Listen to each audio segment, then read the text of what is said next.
Alright.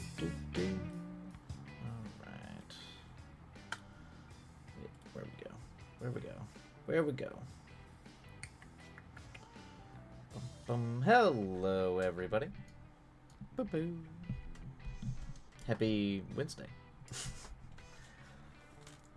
How goes everybody out in internet land? There we go. I'm on a touch earlier than initially scheduled, but mostly doing that because I'm probably gonna have to duck out a little bit early today. A little bit earlier than usual. Well, I say earlier than usual, but, you know, it's going to be about the same, like 2.5-hour stream. So, because I have to run and pick up gear. But how's everybody out there doing in the internets? I figure we're probably going to be doing some reading today. I am going to bring up just some of the mech stuff, just in case. So I can work on that for a little bit, get a little bit of that done before I hustle off to San Diego. Oh, right. I forgot I was looking up, of course, like nothing. The election results from Super Tuesday.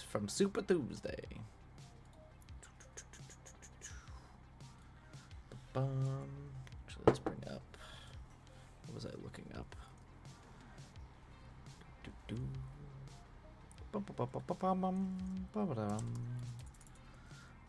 Hey, the kids are asleep. Welcome in. How are you? How goes the day? The time zone?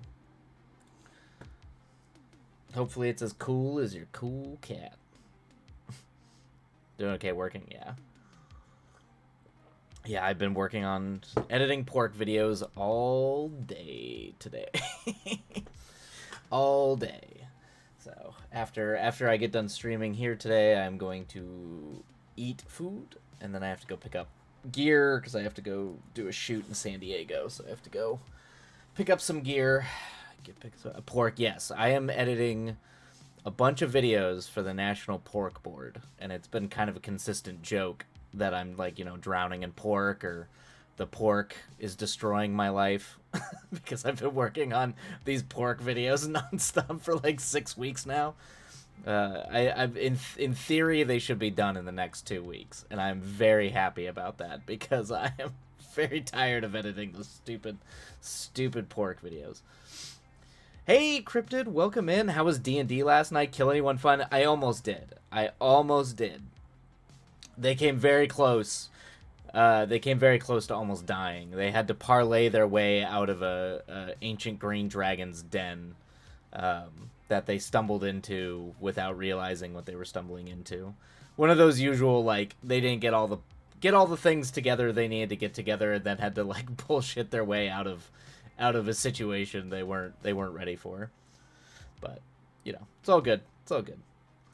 Twilight will then be kosher for the rest of the year. Yeah, right. Yeah, I might be. I definitely have not eaten any pork or pig related products since I've been working this. Thank you. Oh, Mr. Decat, read work on stream. All right, we're gonna have multiple people doing it. Oh no, they rolled that investigative check real bad. They did. They definitely did. You love pork, Mr. Decat? I don't have a problem. I like it. It's just when you've been editing pork videos for 6 weeks and it's like I can't handle it anymore. Oh, badoo. I think we're gonna have multiple people have me read their stuff on stream today. And I know Ghostly was prepping for that too. Let's see. Pork chops are definitely a staple for me. Quick protein fix. Yeah, I mean, pork chops are always good. I grew up on pork chops, so I do usually not have an issue eating pork. I'm not a huge bacon person. I'll do bacon sometimes, but bacon's too, like, rich and saturated. I don't know. It's, like, too much sometimes. Too salty. But pork chops are good. It's a work in progress that I dropped because it's not my main. That's right. And it's only half finished. Follow the last feedback you got. Okay, is it? Did you post it in the Discord already, Mr. DeCat? Because I'll bring it up. Let me actually do that. Boo. Boom. Not me, but I'm around these parts, so I only like 5.7k. Yeah,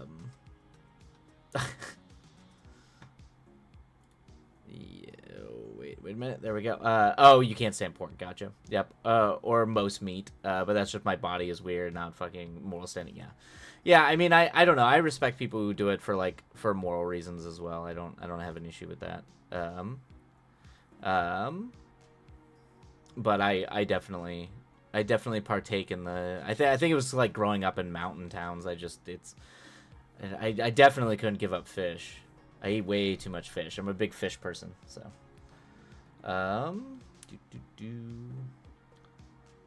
Let's see. Oh, new around these parts. I just woke up. That's right. I just saw your thing in the Discord, Cryptid. Like you're like, I stayed up last night. I hope it was good though. I hope it was a good time. I hope it was a good writing if you were staying up late doing that. Sometimes when the muse calls, you can't help yourself. Did you post it in there, Mr. DeCat? Why do I not see it?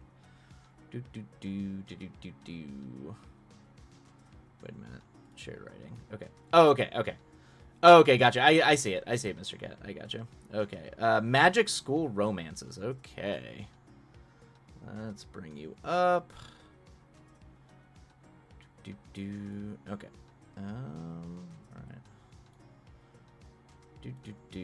Alright. Alright. And then, cool. Okay. I ate a lot of fish too. Grew up on the coast, so caught a lot. Yeah, okay, that's cool. Yeah, I grew up. We did a lot of fishing in the mountains. Yeah, when I did a lot of like trout fishing with my family up in the mountains, like fly fishing, and then I spent a lot of time doing deep sea fishing. I was out on this rickety old. My dad would constantly take me on this crazy rickety old boat down in Mexico. It was like down in the Sea of Cortez, like around the Baja, and you would go around into the Pacific, like south, and around the loop. And we would. I mean, you had to fish to eat because all you had was like usually you wanted to keep at least enough like canned goods to store in case like something bad happened. But anyway, yeah. So I spent a lot of my youth eating fish. So I don't think I could live without fish. I could probably go without red meat. I could definitely. I don't eat a lot of chicken or white meat, but I fish I'd have an issue with. Love fish, yes. Yeah, I got hit with the "this is what you didn't fix" in Witch Punks at like 10 p.m. Oh yeah, that happens, and ended up writing to about 2. I've done that many a time, Cryptid, many a time. Kids, I lived in Miami most of my life, and you'd think I have fished more, boated more, but nah. I don't. I guess I wouldn't. I don't know. Miami just doesn't seem like that kind of place. It seems like a beach place, like where you go or like out because there's like the little like they're not islands, but whatever you call those things that like are connected by those bridges out there. It just feels like island resorty, but no one's like actually goes out on the water. They just like go into the beach part of it. Like I don't know. I never really associated Miami with having a heavy boat culture. Maybe it does, but I just never associated that. Yeah, thank you. The Florida Keys. Yes. Yep. I've eaten many a catfish and blue crab growing up in the South. Good times. Ooh, yeah. That does sound real good. Blue crab. Mm-hmm. Yep, that was my household in the 90s. We were in the burbs and just very poor, and a fishing license was like $10. Yep. Oh, yeah. Yeah, they'll do that. It kind of Miami is America's Venice, complete with slowly sinking. Yep, that makes sense. It has a big boat culture. Okay, good. Bunch of marinas in the various places. Gotcha. Yeah, I've been there, but I've only been to the beach a few times.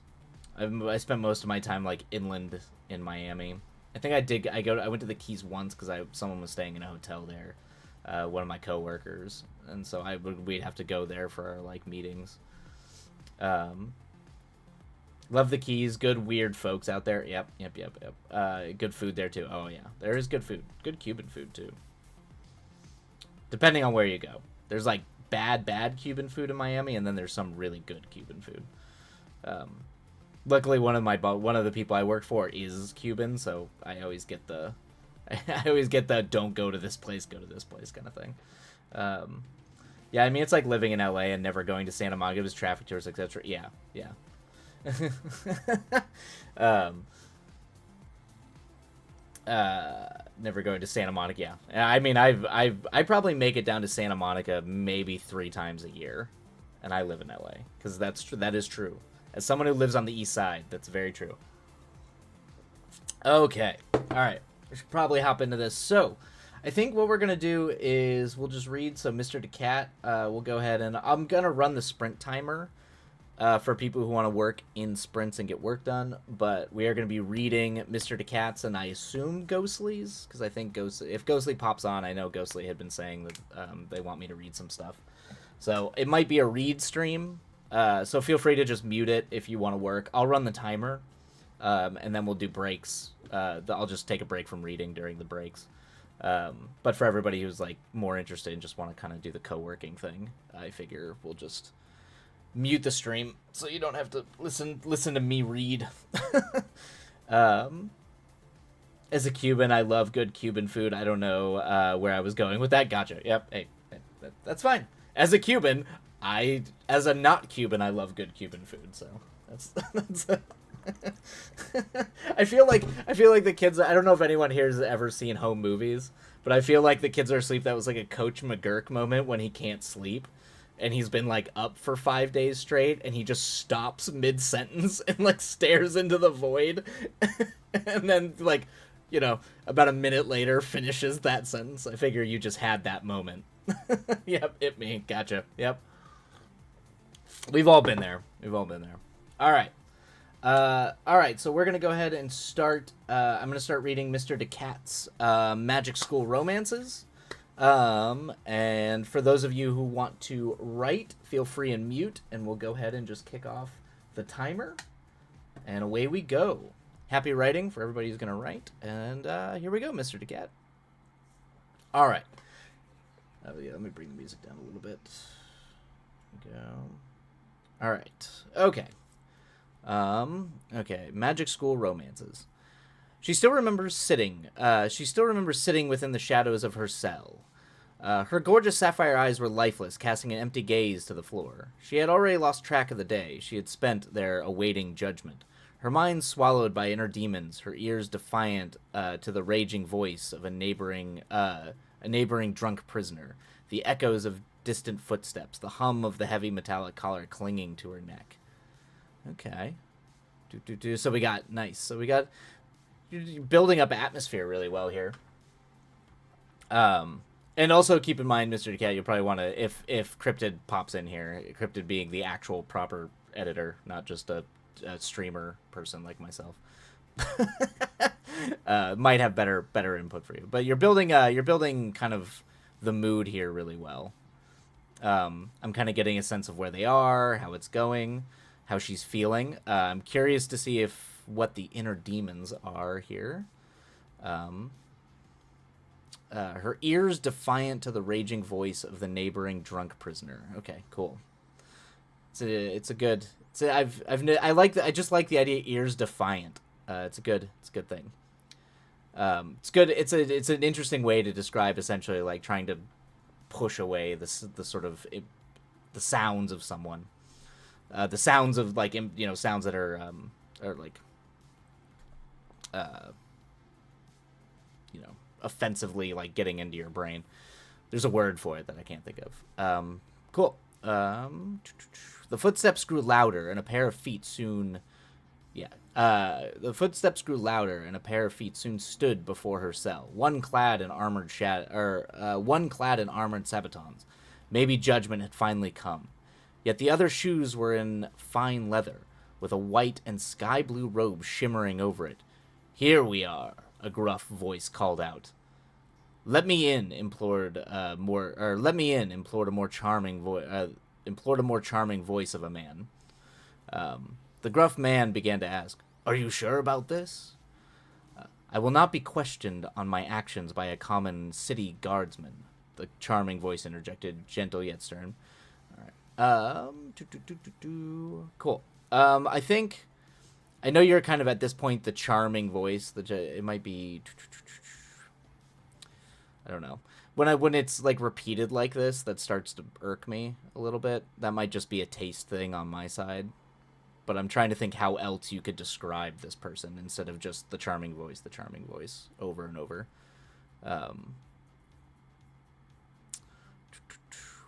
"I'm sorry, I didn't mean anything by it," the gruff voice pleaded as the armored Sabaton stepped back from the cell. There was the rattling of metal, followed by the squeaking of her cell door being opened. The man steps into the cell. Her eyes were drawn upwards.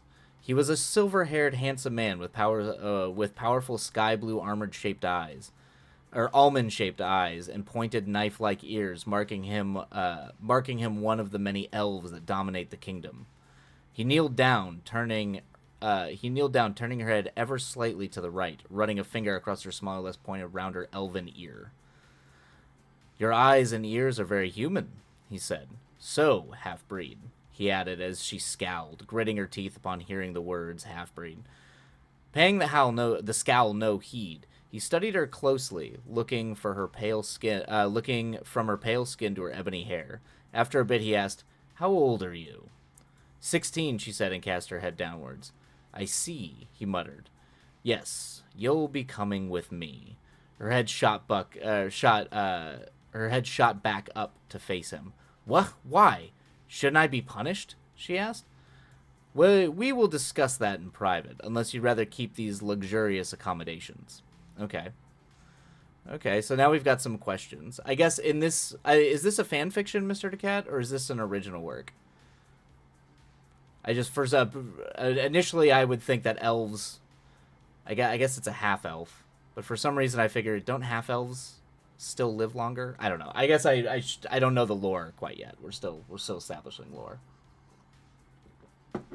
I just figure like even a young elf would be like older, but it's original. Okay.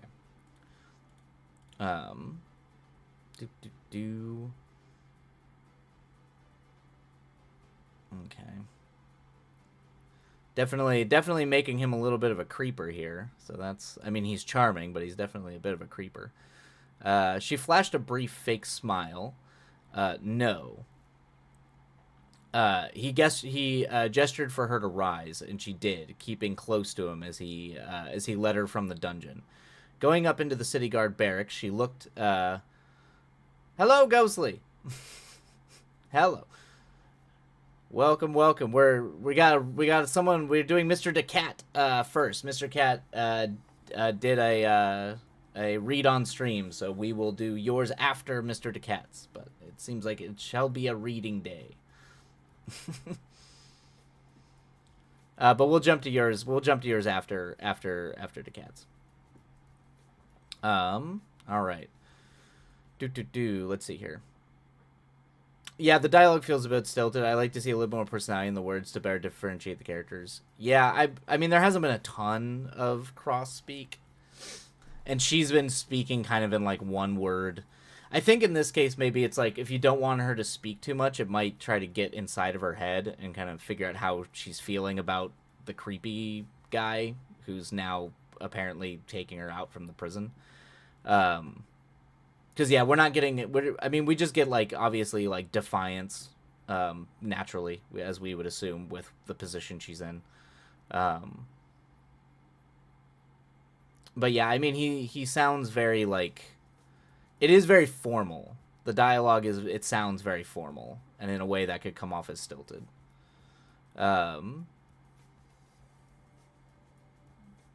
Yes, that was going to be my next comment. Need more of those emotional details. Yeah, I mean that's always the big thing is you just need to be able to get into their head, so that we can see how they're feeling about it, especially when he's clearly like tormenting her, like he's playing a power card here, so like get into her head how she feels about like these scum taking guff from all these people, like the hubris that they have, sort of power tripping, things like that.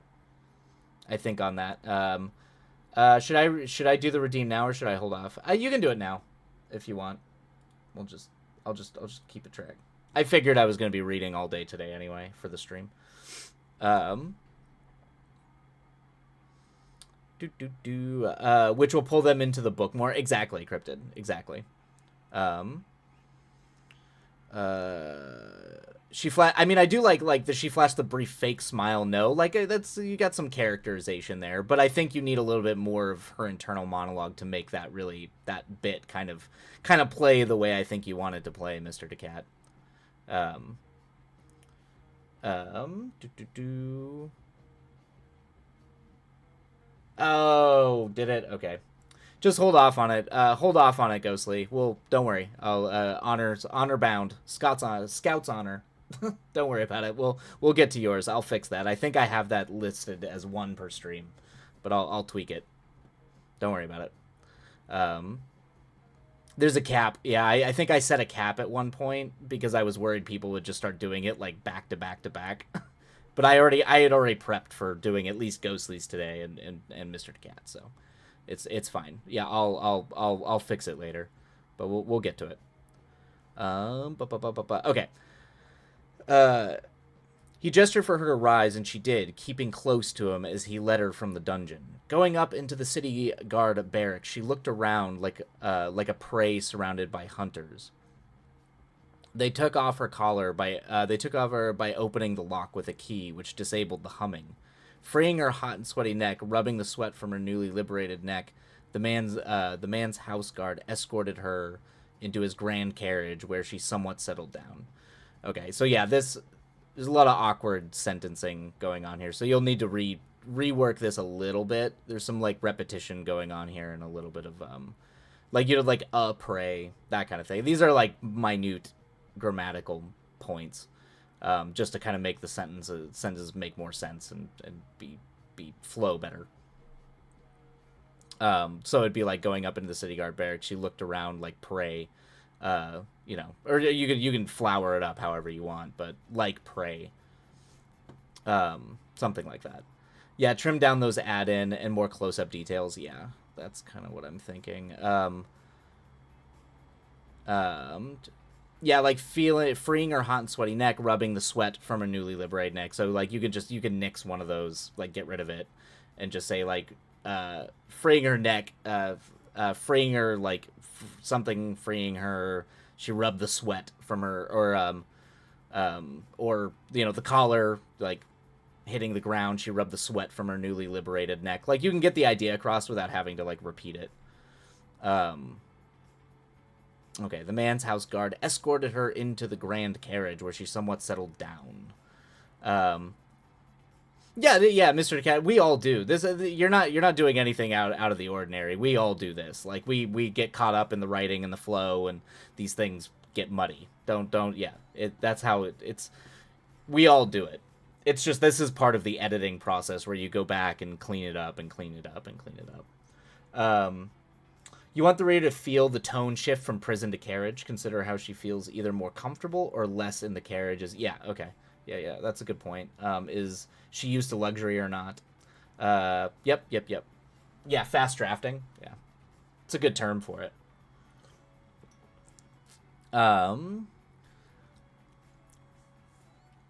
Okay, he kind of, yeah, okay. Yeah, Mr. DeCat kind of, okay, so she gets in there. Okay, so we're going to describe kind of the carriage a little bit.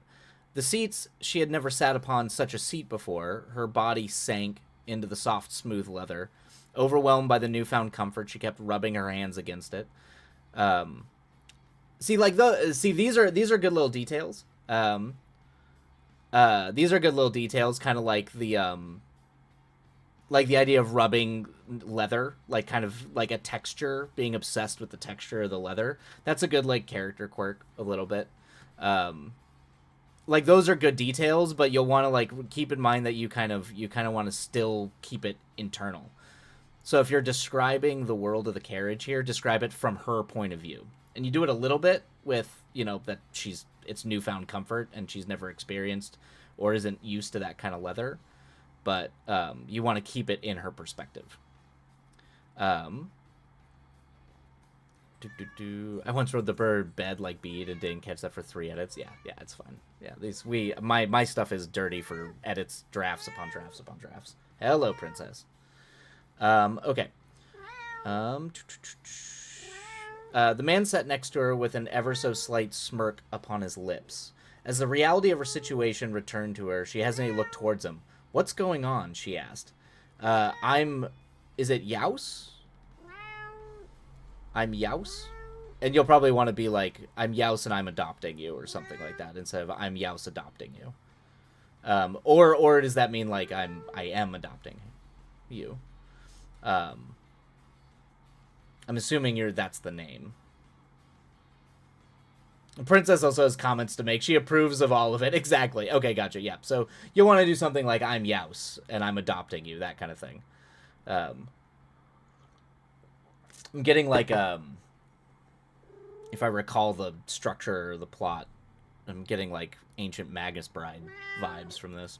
I think that's unless I'm misremembering the entire conceit of that anime. Yeah, I do that too, Mr. Cat. I just make up names as I go. "I'm Yaus, and I'm adopting you," he states, staring at her in a few moments of silence. "Adopt," she said, visibly confused. "I should be sent to prison, shouldn't I? Are you messing with me?" she asked. "No, I'm being serious," he reassured. I couldn't get people to adopt me before the incident," she said, her gaze drifting away.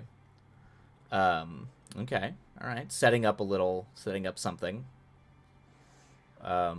Well, I have, and I'll be using that natural talent of yours by sending you to the Magical Academy of Lydian, the Grandmaster explained. Her gaze darted back to him, scowling. You are lying. So these are points where you'd probably want to like clean it up, abbreviate like "you're lying," because a lot of people, when people don't generally talk that way, where they say "you are lying." Okay, he's not the Grandmaster. Okay, gotcha.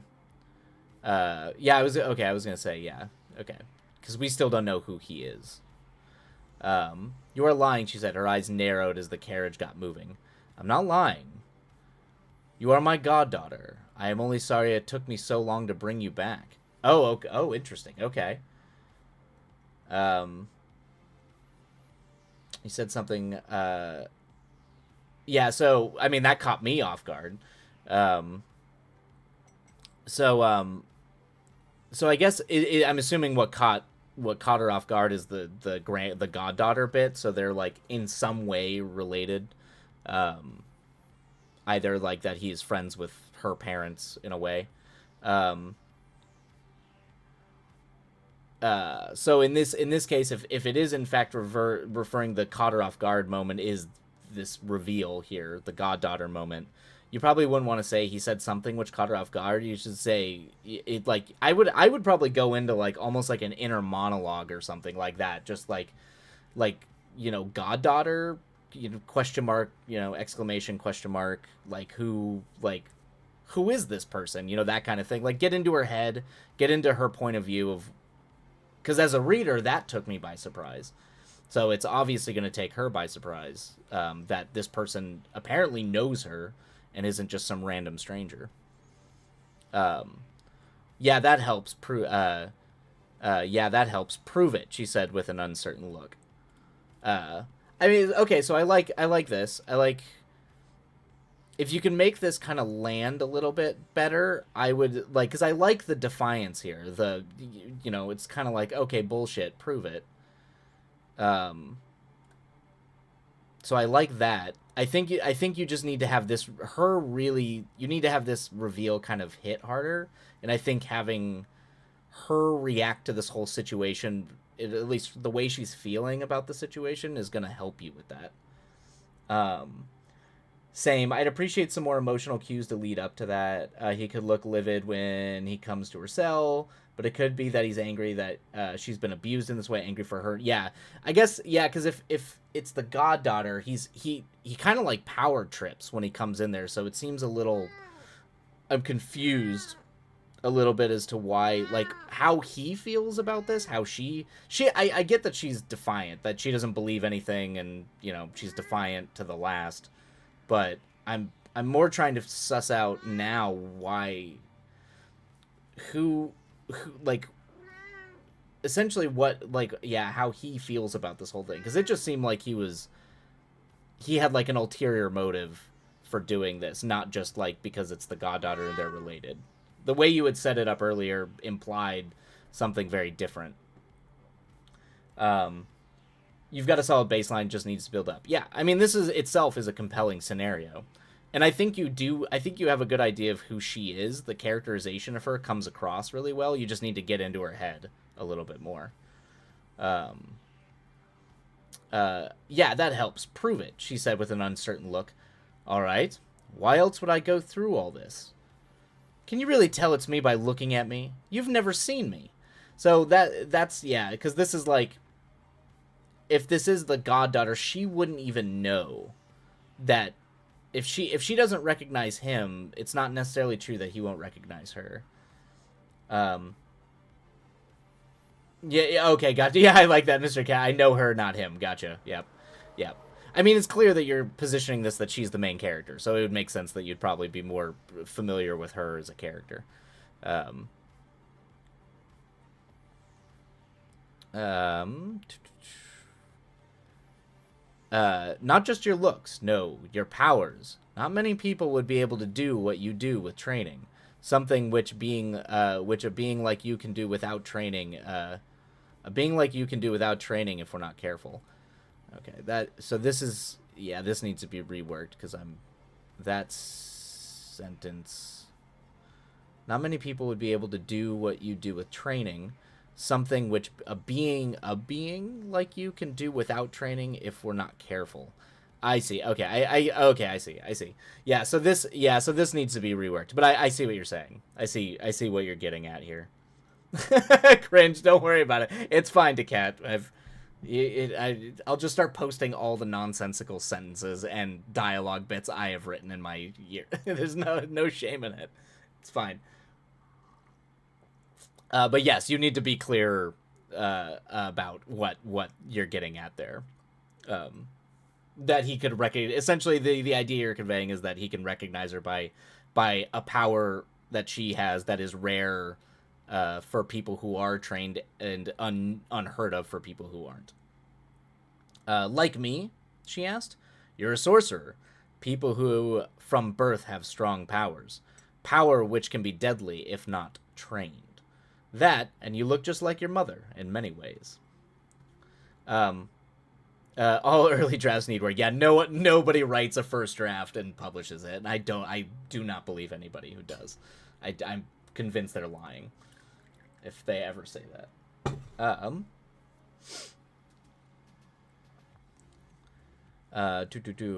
That, and you look just like your mother in many ways. How did you hear about me? I saw you get arrested and arrange for your freedom. I saw you get arrested and arrange for your freedom. What did you do? What did you do? Because I can't imagine how you could have managed it. I saw you get arrested and arrange for you. And arrange for your freedom. Oh, okay, I see. Okay. So this is like, so this might just be too literal. Where I would just change this to like how. Okay, so because the question is essentially, how did you arrange to get my freedom after what I did? And so we're getting to the point now where it's like they're discussing a thing that we as the audience don't know that she did. That's clearly clued into the power. So just in terms of that carrot, you do not want to dangle that carrot for too long, or you're going to start kind of like alienating people. Like you can kind of like let those things linger. Just be careful how long you drag it out before you reveal what that is. Yes. No regrets. Exactly, Cryptid. Don't have regrets. No regrets. None at all. This it's a difficult thing we do. My father runs the Magic Academy of Lidon, which makes him a very wealthy man, enough to do a couple of bribes here and there and pull a few favors in to get certain people to look the other way. You know. You know the kind of thing. I see. She went quiet, then after some time she turned back to him. I want to die. I deserve it. You saw what I did to those people. I'm a monster, she said. Okay. All right. Yep. So, here's okay. Um so here's the thing. So now you've revealed that. So now, and if you do that, that is we definitely need to be kind of in her headspace. I think if this is kind of the way you want to go. Oh yeah, Princess just wants me to stop talking. Um, if this is the way you're gonna go, where okay, so she clearly accidentally just murdered a bunch of people. Um, so that's a heavy moment. So we definitely need to kind of have like her internal struggles, like that emotional. You don't need to reveal it. You don't need to reveal that that's what it is, but you definitely need to have like the emotional charge of somebody who is struggling with that from like the point where we first meet her as a character. So we like because that's also going to justify and kind of give a lot of color to the angst and kind of the defiance that she has, but also the self-loathing, the the guilt, things like that. You're gonna want to like really get into that, particularly if you're gonna have a reveal like this. I want to die. I deserve it. You saw what I did to those people. I'm a monster, she said. Yao's turned to her and rubbed her head. Um, I understand. He gave a head pat. Um, I understand. I did see what happened there, and honestly, I bet others who saw what happened had loved ones who died there wouldn't think too highly of you. Yeah, no kidding. Um, but to be honest, if I give you a dagger or something right now, would you actually do it? He said. Okay, so there needs to be. I think there needs to be a little bit more. One, I think accidentally murdering people and the head pat might be a little too casual. It's a little too blasé. If you want like just casually having people get murdered be kind of like have the weight that can carry. Um, and I think maybe I get what he's saying here. You might want to kind of clean this up to where it's like um I'm sure like essentially like I'm sure instead of like I see what happened there and honestly I bet others who saw what happened had loved ones who died. It's like um the loved ones, you could probably say something simpler like the loved ones who of those who died would probably agree or something like that because of the implication that she wants to die and that she deserves to die. um and then kind of asking you like how committed you are to that. I mean that part's fine. You'll just want to clean that up a little bit because it's too the dialogue itself is too stilted. Like people don't tend to talk like this, and it's kind of repeating. There's a much more natural way to convey this idea.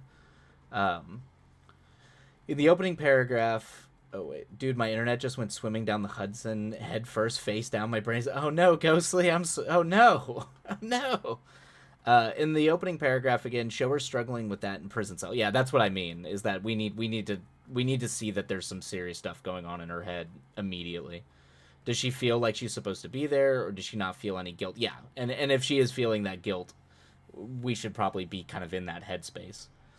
It's a solid way to lean into this in the opening without stating what happened outright. Exactly, yeah, because emotions can be ambiguous enough that they can mean all kinds of things narratively.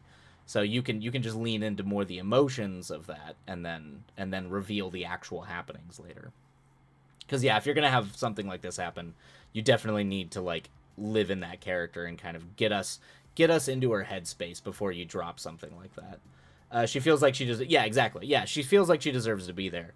So you just need to have like, and particularly like with this whole like calling her like, okay, well, if you feel like you deserve to die, then would you actually do it if I gave you the knife kind of thing.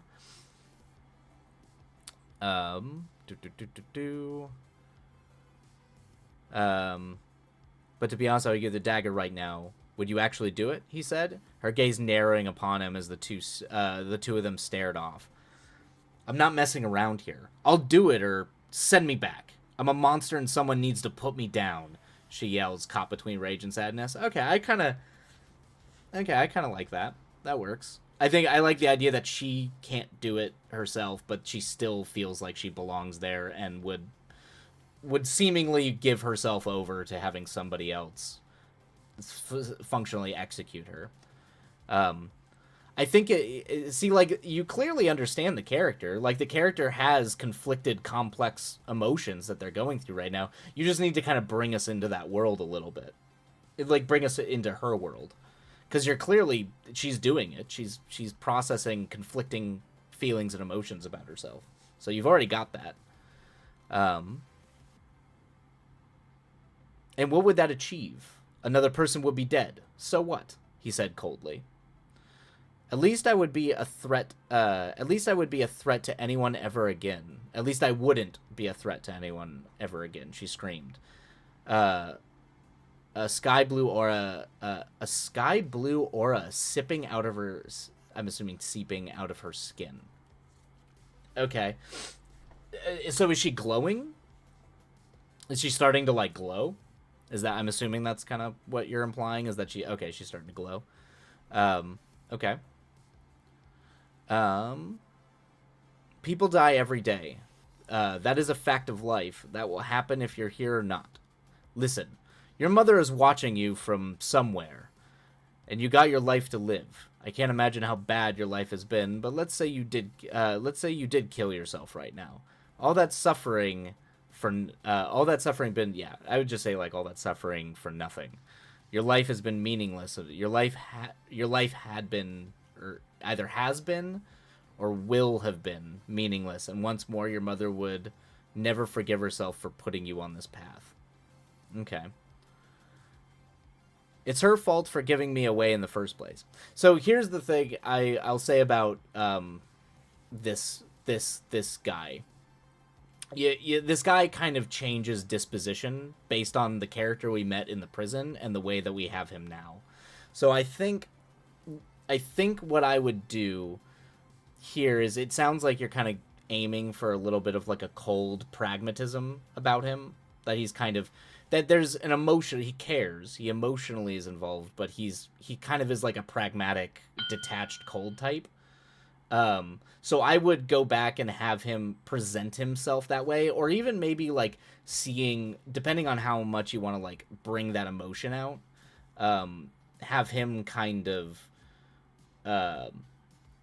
like, depends how much you want him to be riled by the guards and the fact that he's doing this, but you need to have that character trait be consistent with the prison scene where we first meet him and the way he is here, because right now he's very different in that. Like, reading that, I got a completely different idea of who this character was than the one that I'm reading right now, because now he feels more fatherly. I thought he literally was a dude buying this person. Like, I thought it was like a weird Magnus Bride thing going on. So it's a very different vibe. You changed the character once, so yeah, I think that's probably what's going on here. You had two different ideas for the character. Okay, so that is the end of the 30-minute timer, so we'll start the down timer, and we'll go and take a break from this really quick. But, I mean, you have a really good foundation here, Mr. DeCat. I think it just needs like a lot of polishing, and I think you need to kind of dive in. I think this would benefit from being very fixed to her point of view. And maybe that's just me, but I think it needs to be like in her headspace.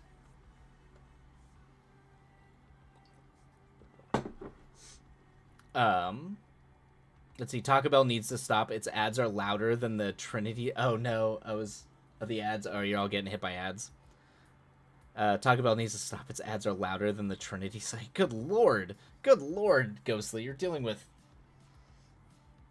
Zabel, Taco Bell. Oh, actually, while we're on a break here, really quick, let me. What am I doing? What happened? Okay. Let me see if I can fix the thing.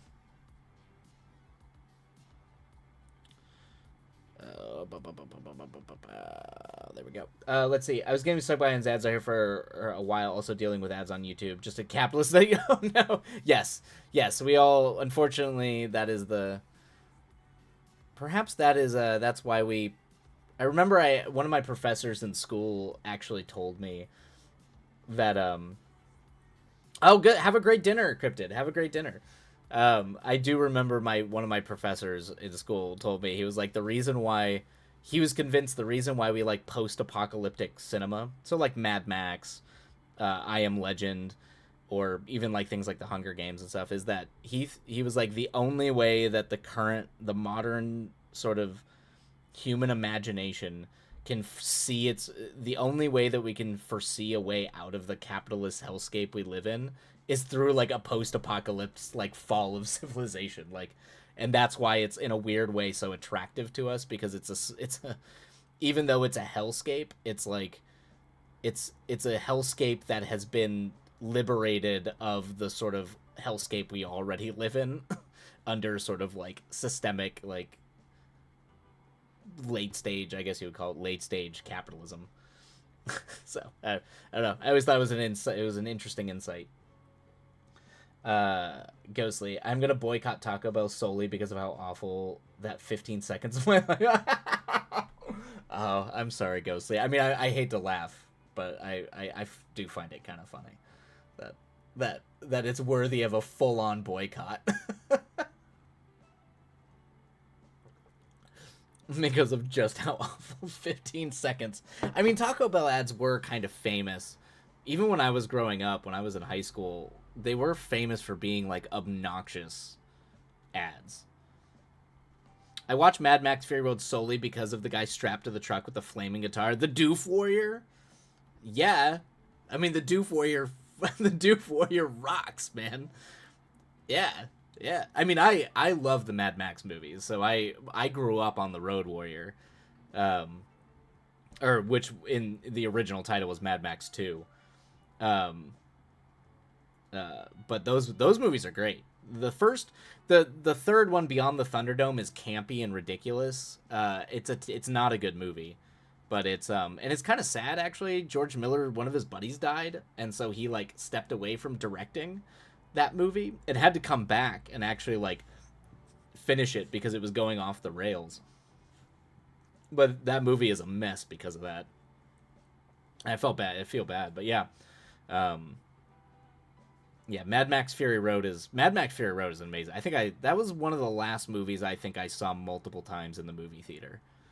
I think I saw that maybe 4 or 5 times in the movie theater just for that experience, because that is like pure cinema.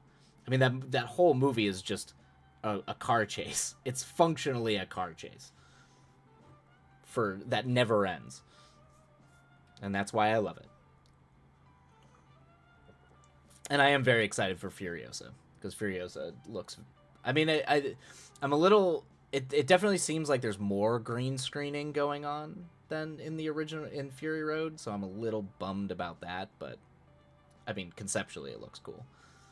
Um, Ghostly, no, it's funny. Please laugh, but my hatred is real. I mean, we can laugh and also have the hatred be real, because I have not. I don't think I've had Taco Bell in a long time. A long time.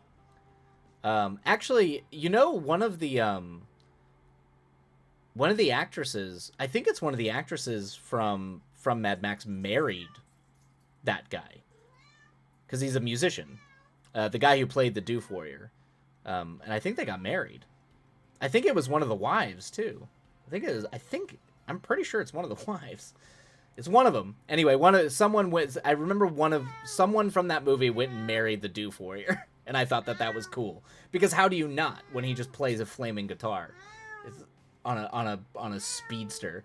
I was talking to this dude who was in the army band, because apparently that's still a thing. I mean, yeah, I guess that makes sense. I think most of them still kind of have a band thing going on. And they were both they were both poking fun at the fact that he plays an instrument for the army and that's his job. And he was like, yeah, we're the most metal part of war. And I was like, so Mad Max style. Yeah, I mean that's a thing. Scottish in World War One, Scottish uh there was a Scottish battalion that played bagpipes. I mean that's not uncommon. The army, it's traditional. It's like they still kind of harken back to the first time we really did have a standing, like as an industrialized standing army. Because a lot of people kind of think we always had an army the way that we do today, and that's actually a relatively recent phenomenon. Um, it wasn't really established until after World War One, and so we kind of, for whatever reason, the army always harkens back to that kind of like the aesthetic that we had during that period, the Mexican American War leading into World War One, kind of that period. It's kind of why. So, and those were always the trumpet guys, those the dudes who play trumpets and all that kind of stuff. Um, it's always the flaming guitar player. It is. It is in Long Johns. Yep, exactly. They just want those vintage vibes. Yep. Yep. We always, no matter what, we can't escape nostalgia. Yep. The little drummer boys. Yeah, it's fun. It's funny. We always harken back to that. I always find it funny that traditional army or military aesthetics harken back. Army harkens back to World War One and like turn of the century stuff. Um, but I've always, I get, well, no, the Marines do that too. The Marines harken. I mean, the Marines weren't a thing then, but the Marines always harken back to when they became kind of infamous because of the Pacific Theater in World War Two. So they kind of, their aesthetic always harkens back to like kind of the World War Two era stuff. You have time for my ugly baby? If not, I understand. No. We'll have time for it. Well, we will have time. I'm gonna do the next. I'm gonna do one more thing of reading Mr. DeCat's, and then we'll switch over to yours after that. And that shall be the, and then that'll be the day.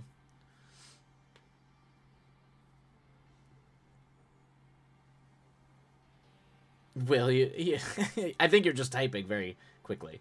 That's fine. Don't worry about it. Don't worry about it, Ghostly. You're doing just fine.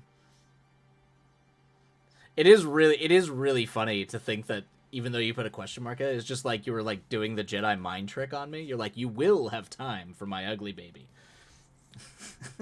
You will. Oh, I'm sorry. It's been a day, Ghostly. I'm sorry. That's too bad. Oh, hold on. Before we get back into it, I have to see what work nonsense is getting blown up.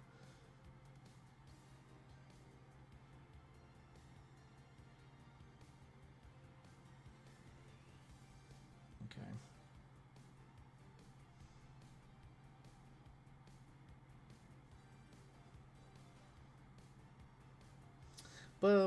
Okay, cool. Cool. Okay, are we... Oh, still got that. Okay. All right, I think we're doing okay. Okay. Good lord. Good lord, yeah. Because I'm coordinating right now because I have to go to the valley and pick up film gear. Before I leave tomorrow. Ba-bum.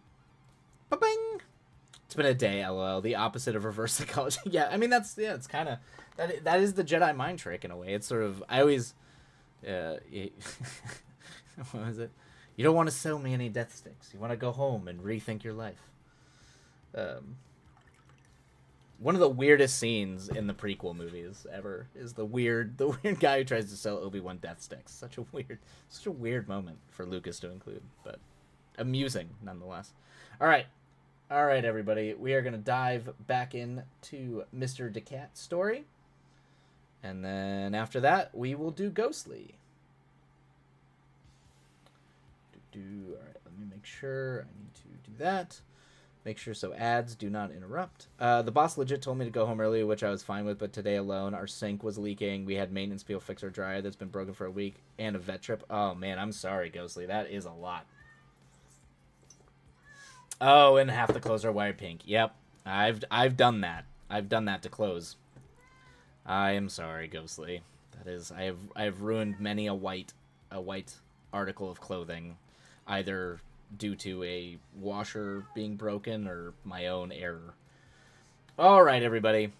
We're going to hop back into it. So for those of you who are writing, I hope the words treat you well, and feel free to mute as I continue to read Mr. DeCat's story. And away we go. All right. Okay. It's fine. Okay. So yeah, so we just got through this. So, it's her fault for giving me away in the first place. She said, tears trickled down her face as a bottle and set of crystal glass cups came up and began to float midair. He pulled her into an embrace, despite the kicks and punches, and held her tight. She loved you. It was her family who forced you away, he said, as she gave into the embrace. It's not fair, she weeps into his chest.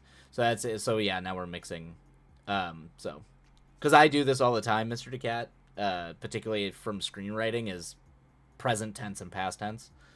So you definitely want to live in past tense. So it'd be she wept into his chest. Life's not fair, kid. I mean, that's true. He said softly. But you need to make the best of it. He said as a couple of tears escaped his eyes, and he took a deep breath. And her sky blue aura faded alongside shattered glass and the liquid from the bottle spreading across.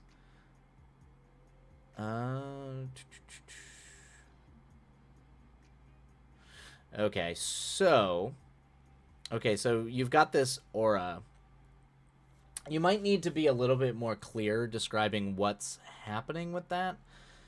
Because you mentioned that she starts to glow, and then it fades here, which is fine. But the shattered glass and the liquid from the bottle, I don't know what bottle we're referring to.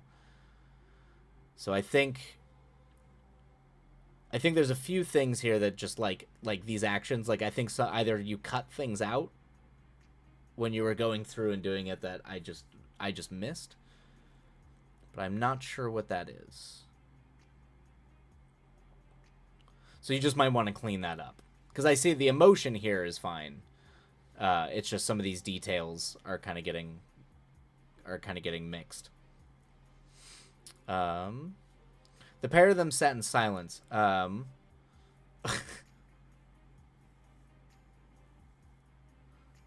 There was a line where crystal glass begins to float. Okay. What? Okay, so you might want to explain or establish the crystal glass.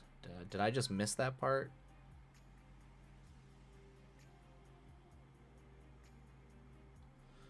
Oh, no, I'm sorry, Ghostly. You are getting fried with the internet. I'm sorry. Oh, man. Where?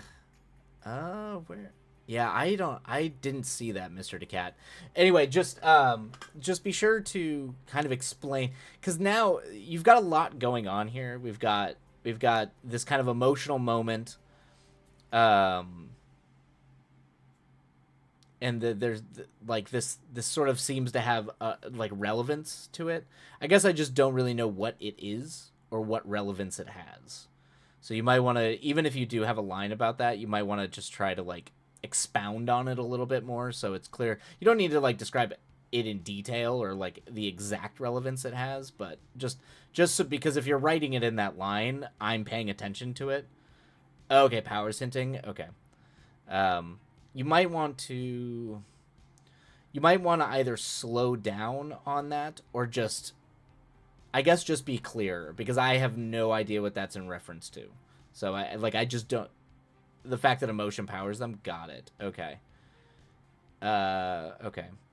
Yeah, okay, so I get that the glow and all that kind of stuff is powered by her emotion. I guess it's just the glass and the liquid kind of threw me. Okay, so let me go back down to where we're at.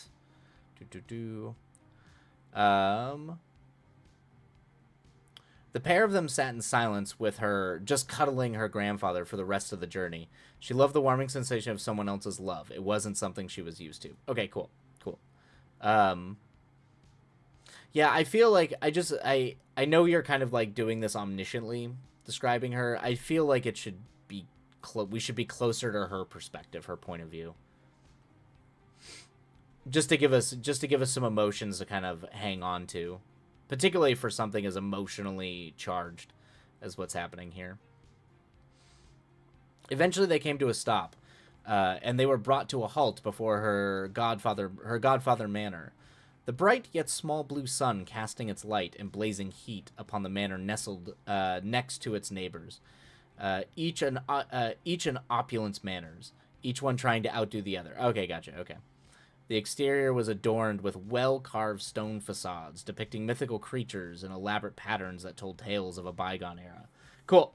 So this is a great moment. It needs to be cleaned up and a little clearer because I do see what you mean. Like each mansion is more opulent. You can say that in an easier. You can trim a lot of that down to just be like each mansion more opulent than the next. Um, because that kind of describes like it we get the idea that each person is trying to outdo the other, and you can kind of shorten that into a tighter, more succinct statement. um the exterior was adorned with well carved stone facades depicting mythical creatures and elaborate patterns that told tales of a bygone era. Okay, cool. I like the elaborate patterns. We do get a lot of like the depicting mythical creatures and that sort of thing, but I do like old ancient patterns. You kind of see that in like the Quran, and like where it's almost like the calligraphy or the designs themselves are holy and ancient. You don't get to see that quite as often. So I'm glad that you have kind of a little bit of that pattern, that illicit patterns, Mr. Decad. It's cool. Because usually everyone, it's like, creatures, or it's very gothic. So I like the variety. They made their way through the massive silver gates and the family crest upon it, the entrance to the estate. You probably don't need this part. You can probably cut that. The gates are the kind of the entrance. They went up. They went up the large paving stone path, past lush trees and vibrant flowers lined. Past lush trees and vibrant flowers lined the next line the next to the silver spike fence, or were lined up next to the silver spikes fences, and went into the courtyard. Within the courtyard, a fountain adorned with sculptures of mythical creatures played a soft melody as water cascaded uh, into the pool alongside stone benches and lanterns dotted the area. Okay, cool. So yeah, just a little clean it up a little bit so it can flow. It's still a little stilted, a little kind of, it's still a little wooden. Um, I think if you keep referring back to mythical creatures, you might want to start to refer to like which ones or describe them a little bit. Not too much. You don't want to like get bogged down in it, but you want to kind of describe if that's going to tell us anything about the world. It might be worth it. Sapphire looked around. Okay, is Sapphire her name?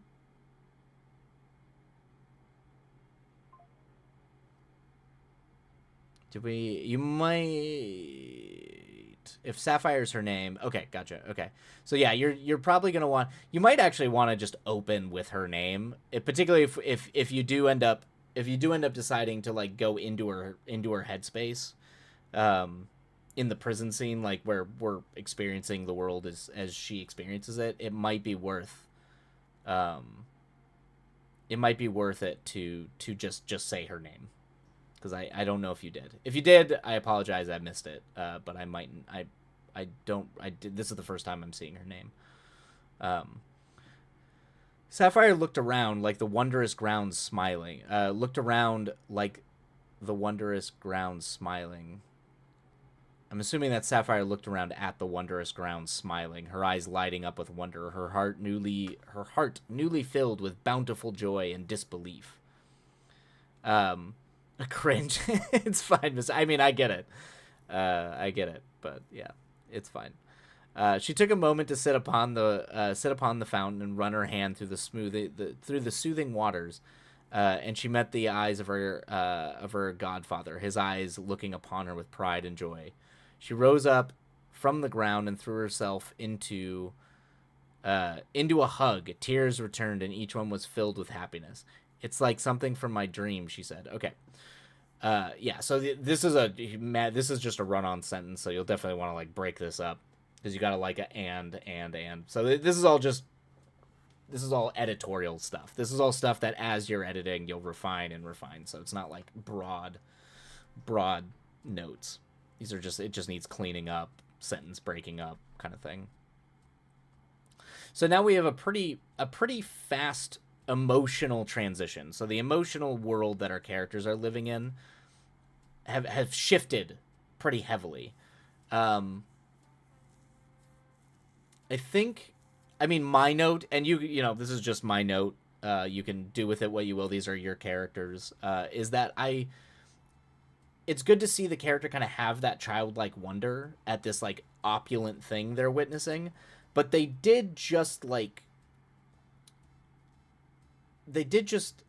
if you want them to feel the sort of guilt and the pain of what they did, they should definitely not be moody and sad about it because of the comfort that the Godfather has given her. But I think just like it almost feels like she's just moved on from that fact, and that's in the past now, and she's now just like having the time. She's just running around being happy. So I think there needs to be a little bit more carryover. It doesn't mean she needs to be moody, but just she's still dealing with trauma. So she hasn't just moved on. Yeah, she hasn't she's moved on too quickly. I think she should definitely have childlike wonder at witnessing this thing, but I don't think it should be this jubilant, if that makes sense. But that's just my note about just the characters. Welcome home, Sapphire, he said. Come on, there is still more to explore, he said, gesturing to the manor itself. So yeah, so there's so like he said, those things. These are all editorial things. You can get rid of some of these. We know it, as long as you keep it textually here, we know who's talking. Perhaps she could be in awe of what was around her, but with a twinge of guilt that she doesn't deserve it. Yeah, because that's actually a good point. That's a really good point, Ghostly. That's a very good point. Because she felt like she didn't even deserve to live. So that's like cluing into what you've already established for the character. So it's a great point. That's a great point, Ghostly. Thank you. I'll be here all night. And that's for the better, Ghostly. You're insightful. You are wise beyond your years. An insightful storyteller, nonetheless. I mean, you all are, but you all are. You all have like you have it. You all have like the. It's just it's just craft. After that, it's just continuing the craft. You all have it. You like Mr. DeCat's the foundation for the story. It's compelling. You've got it. You're the way that you're expounding the story makes sense. So you're there. You just need to clean it up, refine it. Let's see. There we go. The manor and its exterior featured large arched windows framed with elaborate drapery, allowing glimpses of the luxurious interiors within. Sturdy towers rose at each corner, and ivy crawled up the walls. Going through the manor's great wooden doors, they entered the manor. Yep, so same thing, just repeating things that you don't need to repeat. Just clean it up, trim it up. But I do really like some of the descriptions here. And these are times where you can kind of like pepper in her emotional response to all these things, like particularly like the sturdy towers rose at each corner and ivy crawled up the walls. It's like, okay, like how does she feel about the ivy crawling up the walls? Like how does that kind of hit her emotionally?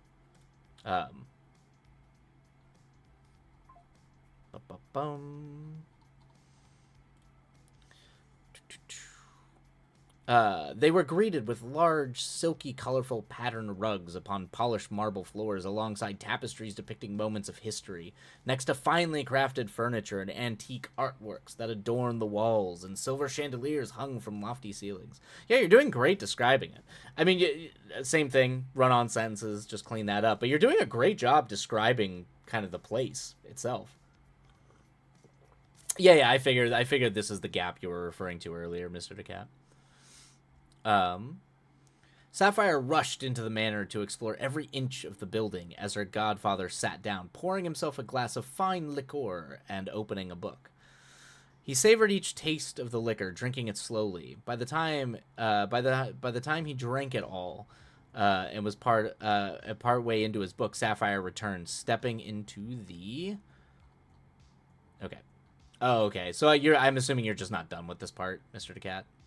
So the rest of the story just continues.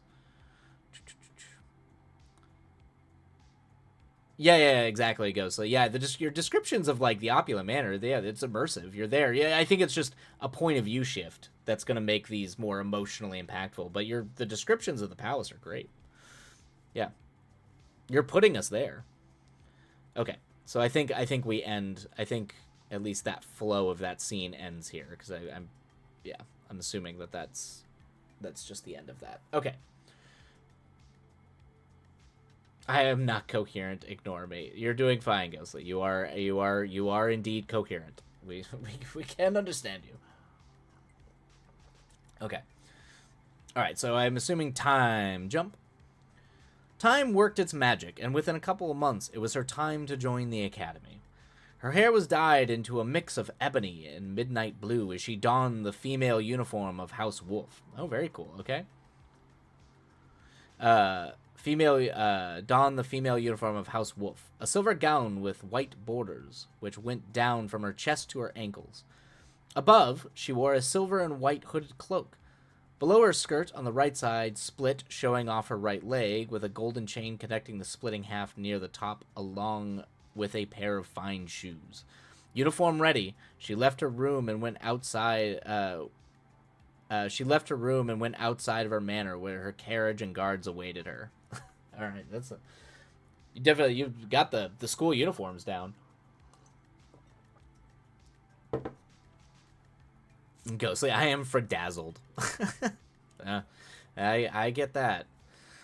Traveling through the vast capital city of Elfhelm, there were buildings crafted from silver stone or fine wood next to lush green parks adorned with vibrant. Hold on. Oh, one note about this, Mr. DeCat, is once again it's an emotional note. Just try to like, how does she? I'm assuming this is like her first day of school. She's getting there. Like, when she's kind of like, as you're describing her outfit, like put the point of view in her head how she feels about going to school. So you can describe the uniform, but as you're describing the uniform, it's contextualized by her how she feels about going to school. How has she grown emotionally? How does she feel about the trauma? Has she buried it? Like what about the faint recollections of the sort of crime she committed? So just kind of like to bridge that gap emotionally, just kind of bring us there, as because showing off the uniform is a good time to show off kind of how they've grown or how they've changed or kind of where their headspace is before the new chapter begins, if that makes sense. Traveling through the vast capital city of Elfhelm, there were buildings crafted from silver stone or fine wood next to lush green parks adorned with vibrant flowers alongside the laughter of elven children playing in the parks. Tall towers dominated the skyline, the streets with perfectly placed, smooth paved stones. Yeah, great. I mean, it needs cleaning, but I mean, you're painting the picture. I can see the city kind of as I'm assuming we're traveling through it. So you're doing a really good job painting the setting. Within the carriage, Sapphire sat opposite a servant named Vina, an elven woman a few years older. Looking forward to your first day? Sapphire's gaze directed outside the window. So it'd probably be like Sapphire's eyes lingered outside the window, something like that. Lost in thought, absent-mindedly replied, sort of. Sort of. Some within the kingdom would give their right arms to go to this place. I know, but I just don't think I fit in. Now that I've had time to think about it, I would have rather been privately tutored. I didn't fit my orphanage. What are the chances I fit in here? So these are things. These are things where some of these concerns I think would be better if you just were in her internal monologue. That's just me. I think that makes us closer to the character. Because the problem with dialogue like this is it's very literal. There's not a lot of like subtext behind it. There's not a lot of like people are just saying what they're thinking, and they're not kind of.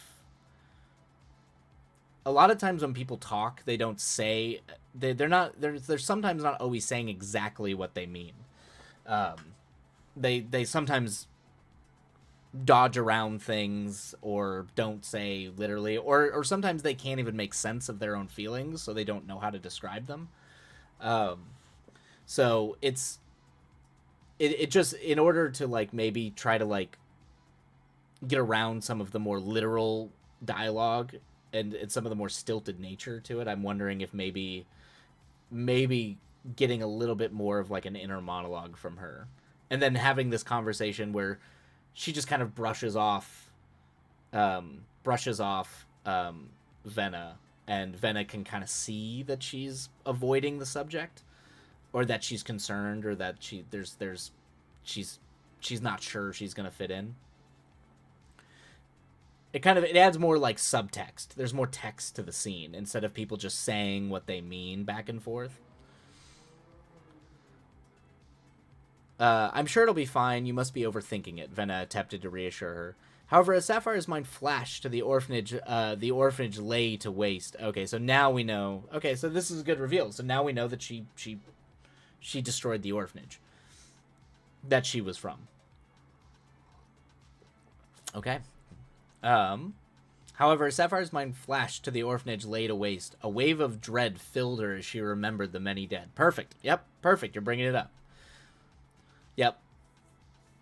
So I think, actually, so you're kind of already doing it, Mr. DeCat. Like, the things I was saying earlier about when you're doing the uniform, I think you could condense it and put it together. So I think you could have kind of some of this happening when she's, like, getting her uniform together. So it's, like, haunting... instead of having this happen now, have it at the beginning when she's putting the uniform on, or you're describing the uniform. In that case, now we're emotionally in her headspace, so that it's the carriage ride to school, she's haunted by this thing. And we're already there with her. We're already haunted with her by this sort of... We're with her in her anxiety. So yeah, cool. Your intuitions are already there, Mr. DeCat. You're already doing a lot of the notes I'm giving you earlier. I just think they should come earlier. Her carriage arrived at the vast walled-off Lidden Academy Quarter, an expansive area where people from all over the kingdom came to be trained in the art of the arcane. The gates leading to the grounds were guarded by a pair of clay golems, their gem eyes glowing, and a single magos. Interesting. I like the term magos. It's a cool word. Or magos. Maybe it's magos. The magos questioned every person seeking entry to the grounds, seeking to know their reason for entry. However, upon one of the house guards calling out, "Make way for House Forzenhart." That's a good name too, Mr. DeCat. Forzenhart's a great name. House Forzenhart all made way for them, and the gates to the grounds were opened. Sapphire's carriage continued through the grand gates of the Lydian Academy.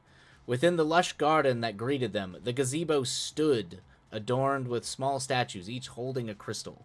These crystals flickered with magical energy, and the gazebo itself radiated a soft, enchanting glow. As the crystals emitted their bright lights, the floor beneath began to shimmer and glow. Radiant lines formed into a magic circle, accompanied by a hum that filled the air.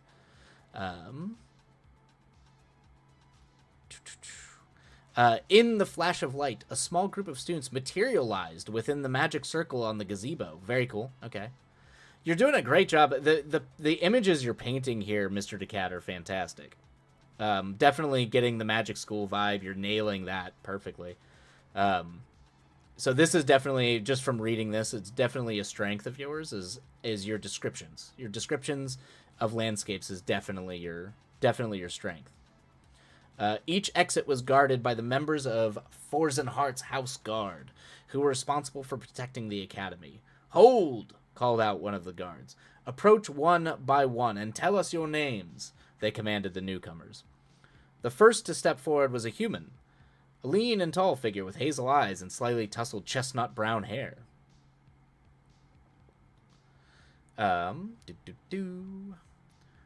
Alistair Wessex, House Wolf. Alistair.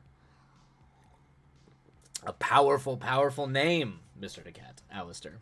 Or I guess Alistair. He declared with a spirited howl reminiscent of a wolf as he flexed his arms. See, that's yeah, we love an Alistair. That is a powerful name.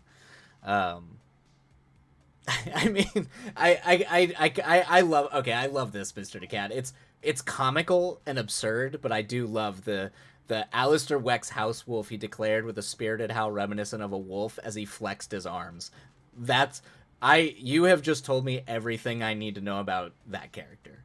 And so that's you've nailed that character description. I mean, I got what he looks like from above, but that's an amazing moment. That's a fantastic moment, Mr. Cat. I love it. There was scattered laughter from his fellow students. Get moving before we have to put you down, the guard chuckled. Yeah, that's good. That's a good joke. It's a good callback too. Letting him pass. Alistair complied and turned to wait for Lyros Starborn, a blonde-haired elf with piercing blue eyes who came next.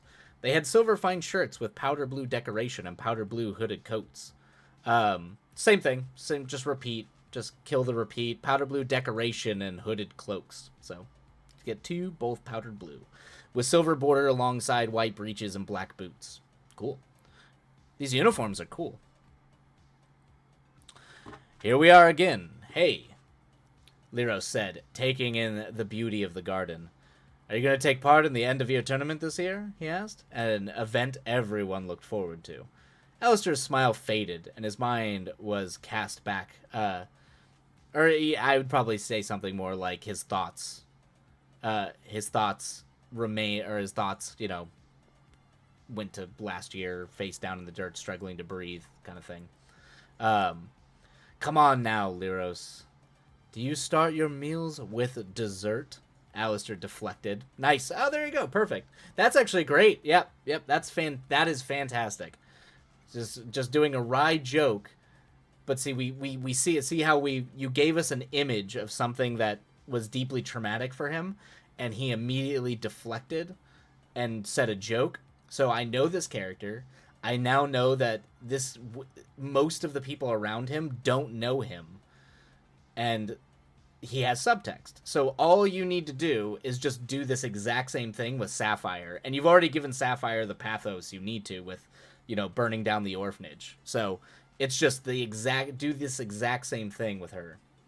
And I think that's going to get you halfway to getting the audience into her headspace.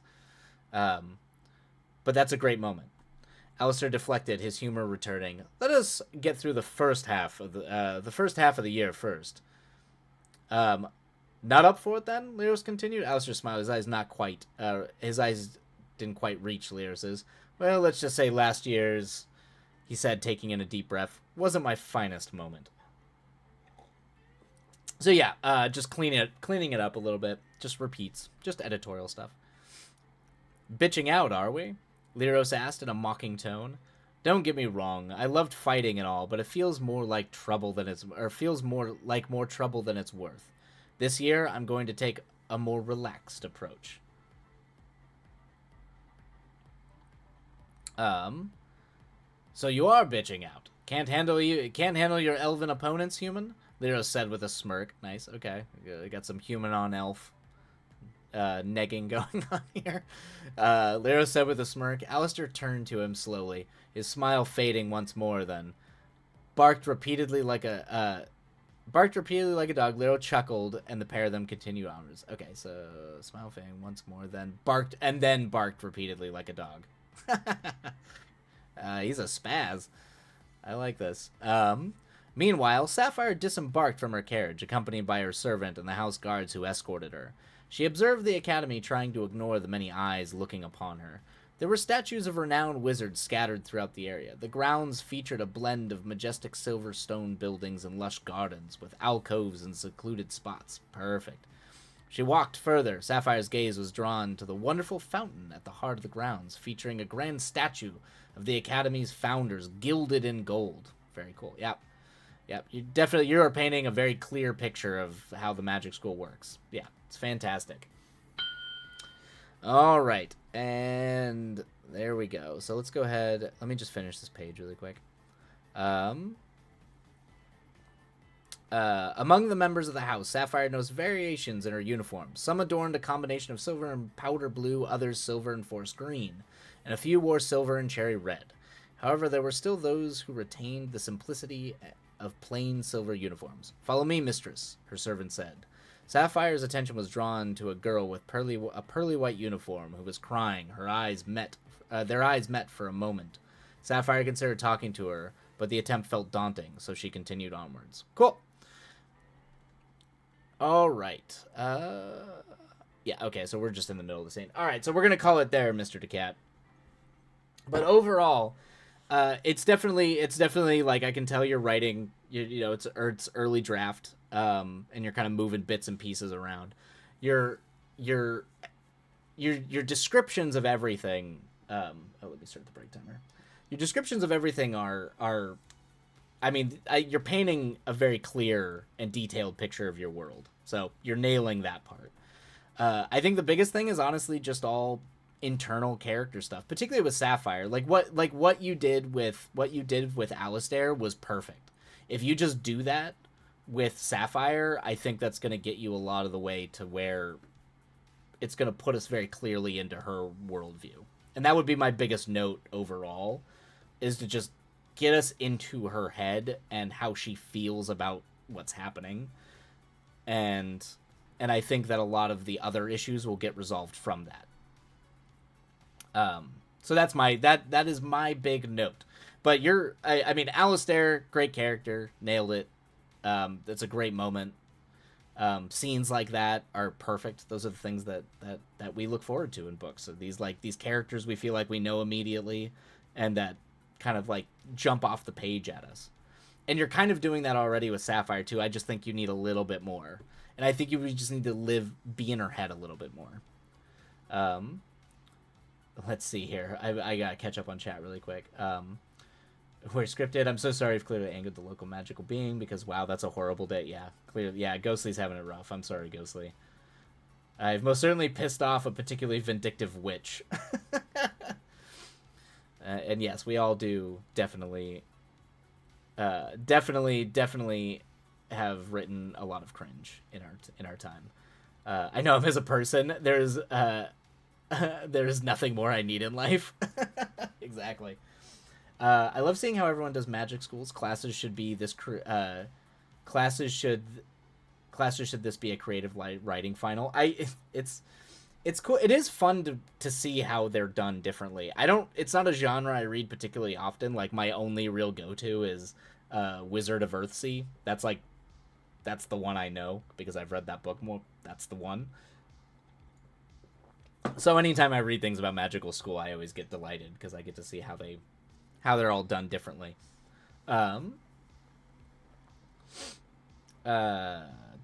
this be at some point. My brain will come online. It's gonna happen. Exactly. Sorry for my quiet. My partner is arguing with our cat as she's heading to work, and I am dying laughing. Oh, that's yes. I do have 30 to 40 minute long arguments with my cats. I'm not embarrassed to admit that. I'm sure people think I live with another person and we're having a spat, but no. There's like full on dramas that occur where people are giving each other the silent treatment. It's a whole thing.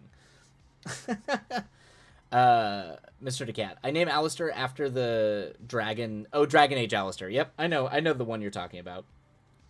Alistair was so fun.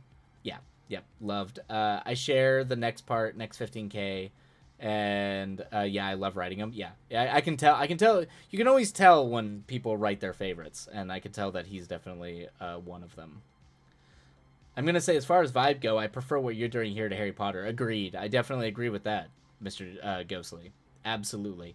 Not to open that bag of worms. Yeah, but it's also it's just I didn't find I don't know. I can critique Harry Potter on its own merits. I don't need extra contextual things to critique it.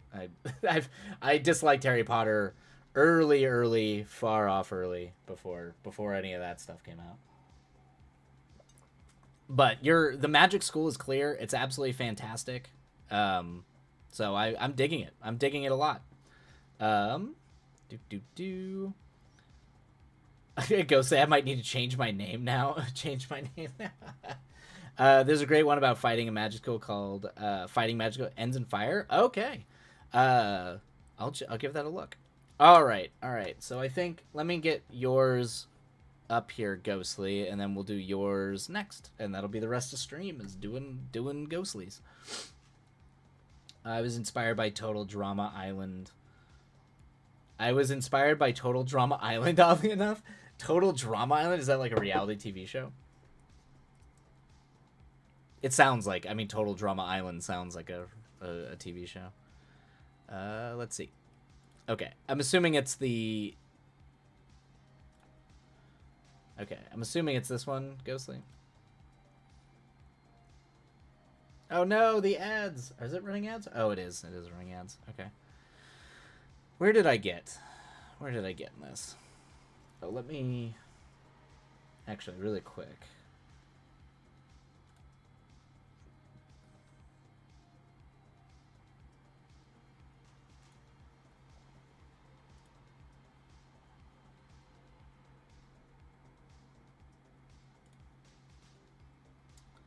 How do I do this? How does one Twitch? How does one do Twitch? Everybody, how do you do that?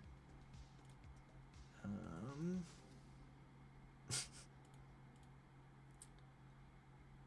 always these menus are so dense. I always just immediately forget where anything is. Don't need moderation. Community. Hype train leaderboards. Don't need subscriptions. Bits. Where's the points? See, when I get frustrated, my inner David Lynch comes out.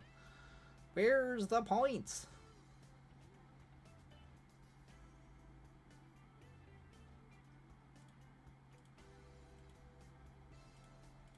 I just did this. I literally just did this like not too long ago, and I've completely forgotten how to do it. Oh, viewer rewards. There we go. Good lord. All right. Okay. Edit. Oh, okay. What was my... Okay, there we go. All right, we'll do 2. And redemption cooldown will be in 1 hour.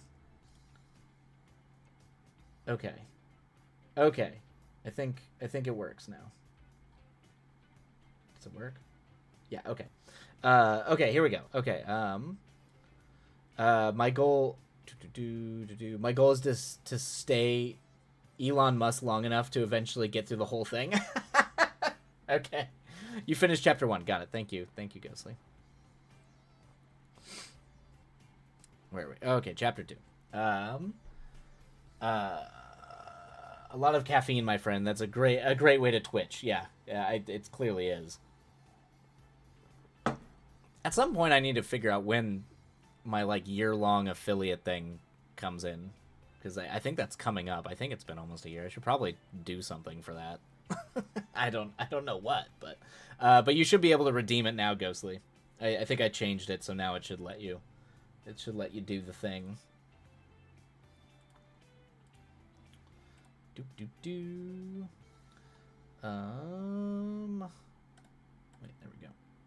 There we go. Perfect. All right, we're back. All right, there we go.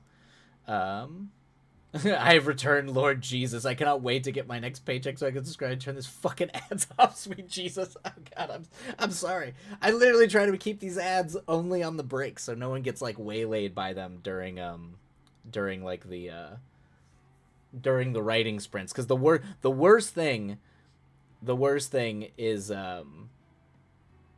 the worst thing imaginable is like when you're like in the zone trying to write and all of a sudden in the middle of like the writing sprint a Twitch ad comes in and it's like loud and obnoxious. And they do this with ads where they crank the volume up specifically to annoy you. That's an old TV broadcast trick. They used to do that all the time in TV broadcasting. There we go. Okay. But yes, answer your question. The fantasy road trip is my ugly baby always making everyone's problem. We're all here for it, Ghostly. I'm also doing a thing where the Sapphire feeling like she didn't fit in, but Alistair's seemingly doing fine even though he's full on human. Got it. Okay, yeah. So there's like the kind of odd couple, but each of them are kind of doing the opposite than what's expected. Huzzah! Yo, you did it. You did it, Ghostly. Boom. There we go. All right. At some point, I'll share a little bit of Witch Punk's on here. It is also Magic School Bonk of Sword. Yeah. Fantastic. And keep in mind, if people want to share their work, you can, there is a thing on the Discord to share work. So other people can read it or, and I will read work. I try to read everybody's work that they share in the shared writing. I'm slow about it and it takes me a while. So it seems like everybody is now wanting me to read on stream because it actually gets me to do it, I guess, or do it in a timely fashion. But anyway, set in the rural South with all of the setting details that apply. I'm into that. It's not your fault, Wildlight. All the big companies are hurting right now, so it's just ads all the time. Yeah, I know. I take what little control I have and try to do it. Cryptid. We tear into the bits and put it back together again. That's writing. All right, everybody. Hold on, let me get my voice under control here. Okay. All right. For everybody who is writing, I hope you have a productive sprint. And we will be reading Ghostly's Chapter 2 for the road trip fantasy story. And away we go. Happy writing, everybody. And here we go. Chapter 2. Strangers in the Shadows. Buttercup shielded her squinting eyes with the back of her hand. The blaze of the morning sun stung her brain that had yet to see the sky. The street was uncharacteristically quiet. The distant twang of the blacksmith trilled through the breeze, followed along with hushed murmurings of gaggles of women congregating by stands and beside shops. That's funny, Ghostly. I enjoy that. Gaggles of women congregate by stands and beside shops. It's a clear image. She rubbed her eyes and she stepped out onto the street, forcing her feet forward. Right, because she had just left the tavern. She rubbed her eyes, and as she stepped out onto the street, forcing her feet forward through the blurred vision, she winced as the burn to her eyes didn't lessen. She murmured a curse to herself and stumbled backwards, the back of her hand shielding her eyes and the floating shapes that bombarded her. All right, this is a little stiff here, Ghostly. This is more just editorial. I get what you're saying here. It just reads clunky. Yeah. But I get what you're saying. Yeah, she's like, it's like the eyes are not adjusting, and she's continuing to. It feels like people are straight out by the doors, or should be playing. Yep. You all right, miss? Asked a thick voice to her left. She turned to face the voice, though it was only a lean silhouette she could make out before her eyes stung closed again. Yeah, exactly. Yeah, it just needs smoothing out. It's just clunky. She turned to face the voice, though it was only a lean silhouette. she could make out before her eyes stung closed again. Yes, quite. Just blinded. She attempted to blink. The pinpricks out. She pretended to blink the pinpricks out of her eyes and face the unknown bystander. Haven't seen the sun yet today, aye, lass? He asked dryly. She forced her squinting gaze on. I feel bad for Buttercup here. She's just like, stop talking to me. I'm trying to figure this. Something is wrong, and I'm trying to figure it out. I'm just imagining her like stumbling. It's a good image here. She forced her squinting gaze on him, and through the blur she could see the leather uniform of the huntsman and the rugged young face it belonged to. Yes, if you must know. Yes, if you must know. Though I fail to see how that would have any impact on my well-being and you doing your job. That's a good line. She said a little shortly. Her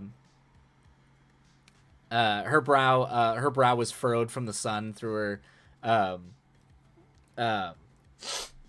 Her brow was furrowed from the sun through her scrutiny, though her scrutiny was apparent all the same. Yeah, there's a little bit of repetition going on here, so you can trim out. Probably like the furrowed from the sun, like we get it, we know. Just more like, you know, probably don't need that bit. The huntsman sighed. It was just a question.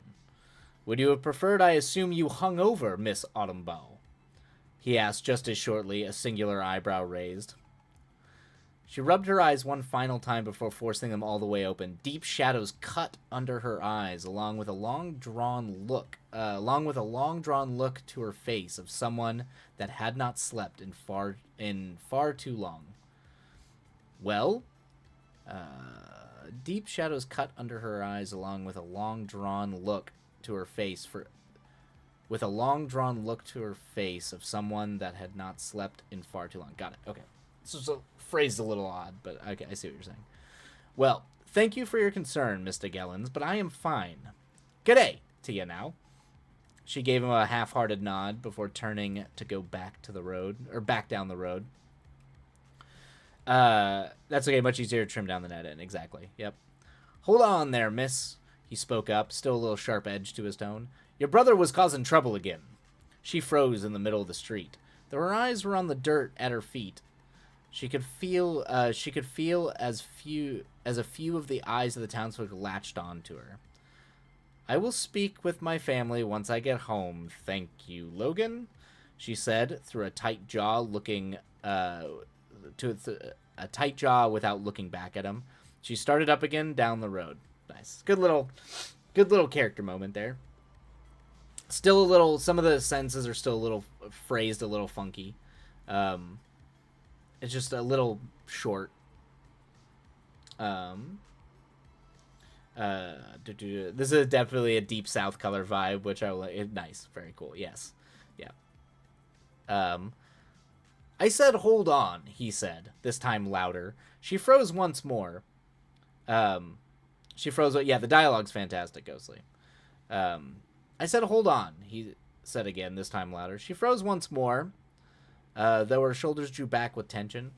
If a few people were staring before, now the whole town was. He took a few steps towards her, his posture wide and strong, and his hard eyes considering her. Poor supervision aside, this is no day for children to be running about unattended. She swallowed, her head still low and back facing him. I assume whatever disturbance you were talking about was an incident on behalf of Dimitri, whom is not unattended. Hayward is watching both him and Ruby while I'm at work. She forced the words to come out as unbiased and clear as possible, though there was no doubt the strain in her voice. You get a solid sense of character from their dialects. Yeah, you're at. Yeah, it's both dialects and also tone. You're doing a good job, Ghostleaf, creating a tone for their voice, which is not an easy thing to do. But yeah, I'm assuming because Ghostly, the South reeks here, but that reeks of like the southern speak, but it makes sense. Hayward himself,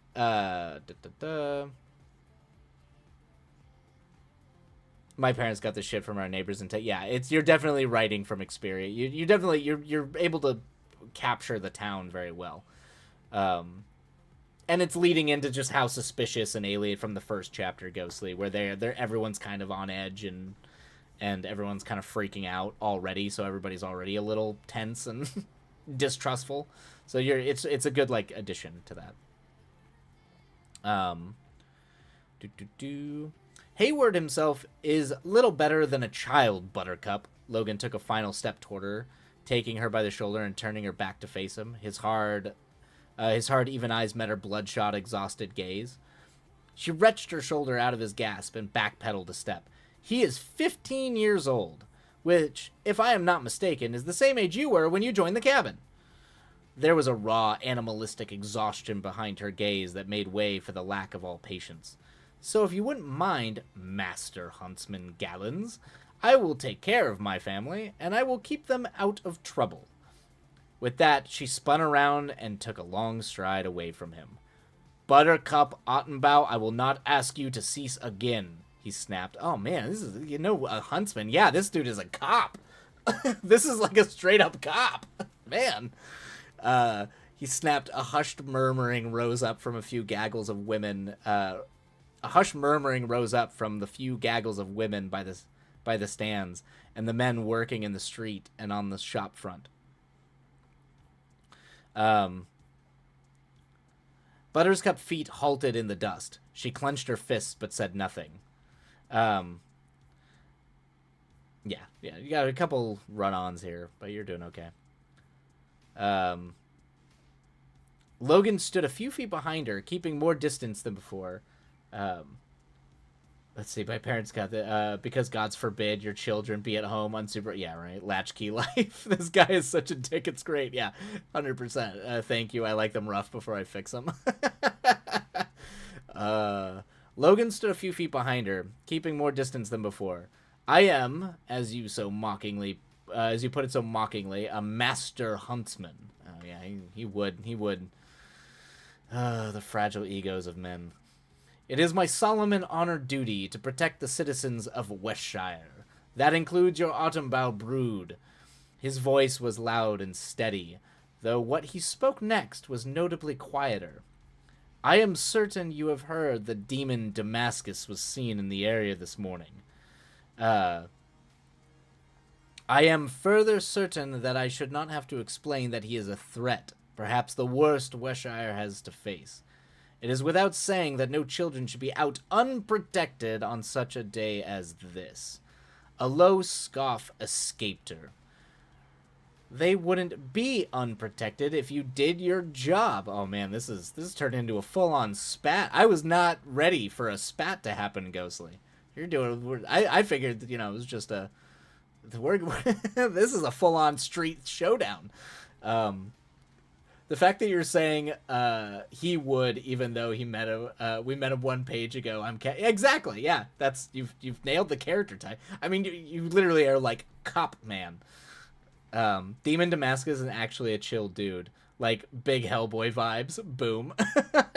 Exactly.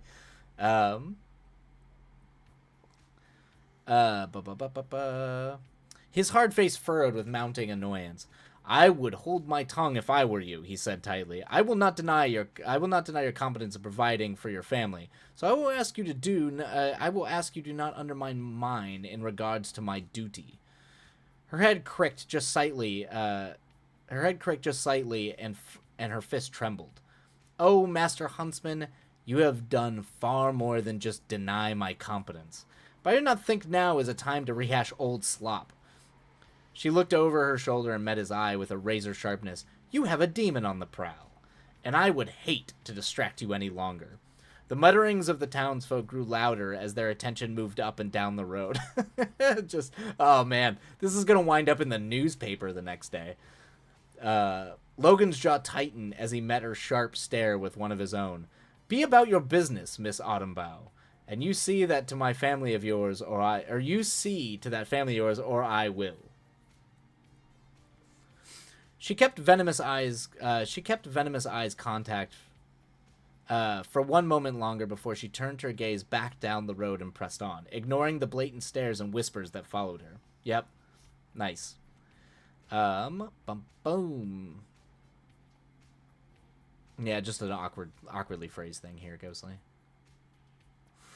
The huntsman huffed and tore his eyes from her. Finish your business and get back to your homes, he yelled to the people before turning and going the opposite direction. Always the autumn boughs, he murmured to himself as he turned down a side alley and disappeared from the main street. Nice. Let's see, Mr. Cat, what genre is this? How would you describe this, Ghostly? You've always described this as your fantasy road trip. Of course. I was talking about a hangout movie. It's because the first chapter does read like the opening to like a Linklater movie, like Slacker, or even like without the high school vibes, like Dazed and Confused. The kind of you're just sort of meandering in a time and a place, catching all these characters as the day moves. So, and the fact that I'm assuming we're gonna get to a road trip thing. Yep, one of Wilight's favorite genres you'll find in time is slice of life fantasy, as well as hangout movies and road trip movies, or just slice of life family melodramas. So, you're definitely hitting that very well. That's a good like the antagonizing forces in the town. You've already kind of established the pieces that are moving, Ghostly, so I think it's probably. It feels natural moving into now we have this not it's not a villain obviously, but the antagonist character, the sort of the conflict character that we're now kind of butting up against. You quoted a Dazed and Confused high fantasy, exactly. Yep, that's cool. Yeah, I mean, magical realism road trip movie is like that's like a dream thing. If I could ever pull that off, I would. The bell above the door chimed. I may show you the Greek one next time instead, and progress more with the magical first. Yeah, I mean, absolutely, Mr. Cat. I'd be there for it. I like the idea of normal people just living life, and yeah, I think it's more interesting that way because I just like people, right? You want to tell stories about people and how people are. If people can fundamentally be similar in extraordinary circumstances like magic, then why not just explore the similar things and let magic help thematically? The bell above the door chimed with a pleasant little trill that stuck out in the downcast quiet of the main street. Buttercup pulled the thick wooden door closed behind her with a heavy thud. She leaned back against it. The green opaque glass of the little window chilled the back of her head. She closed her still stinging eyes and released her breath, allowing a little bit of tension that bound her chest to loosen. That bad, lass? Asked a quiet voice, but man, she is just getting harassed by everybody. She's just trying to have... Buttercup just wants a moment to chill, and no one is letting Buttercup chill. I do not wish death upon people, but I really hope Logan Gallen angers a particularly vindictive witch. Hey, Ghostly, you just used that line again. Earlier today. Buttercup sighed as she opened her eyes to meet a smile that cut through the long graying beard. He chuckled and folded his arms over his chest. But we are rarely so lucky for curses to work in our favor. He nudged a jar filled with red hard candies with his elbow. I'm no witch, but I've got good ears and sweets, and you look like you need a break, my dear. He gave her a welcoming nod and leaned on his counter. Nice. Let's see. It's wonderful, more character focused than big world ending conflict, which I love. You've done a fine job showing their depth, and pull the reader in. Yeah. Ghostly. That's your knack. Your knacks are always going to be your characters. It's your strength has always been, from everything I've read of yours, Ghostly, is your characters. Which you need to have really strong characters if you are going to focus on more character and character interaction and not like some broad plot or like big, big like use the plot to kind of keep the interest. Um, I've been thinking about doing that, but wasn't sure of a plot. Yep. I mean, it's very refreshing. Everyday high fantasy stuff. Yep. That's the fun part. You can keep the plot small. With the Greek discovery writing, I would like some opinion on potential for that. Cool. Yeah, pop it in. I'll take a look at it either in Discord or later on stream. Think of Clerks or similar. The conflict can be as simple as paying the rent, or in this case, avoiding fantasy CPS asshats. Exactly. Perfect. Now I'm 100% no plot, just vibes. Yep. It's why I keep telling you, Ghostly, like lean into the Linklater hangout movie slice of life stuff. Movies that are about nothing except for living, and that's it. What was it? After I watched Perfect Days, the new Wim Wenders movie about a Japanese man who cleans toilets, and that's all he does, is that someplace between contentment and misery is where life happens. And if you want to make a movie about life, that's all you need.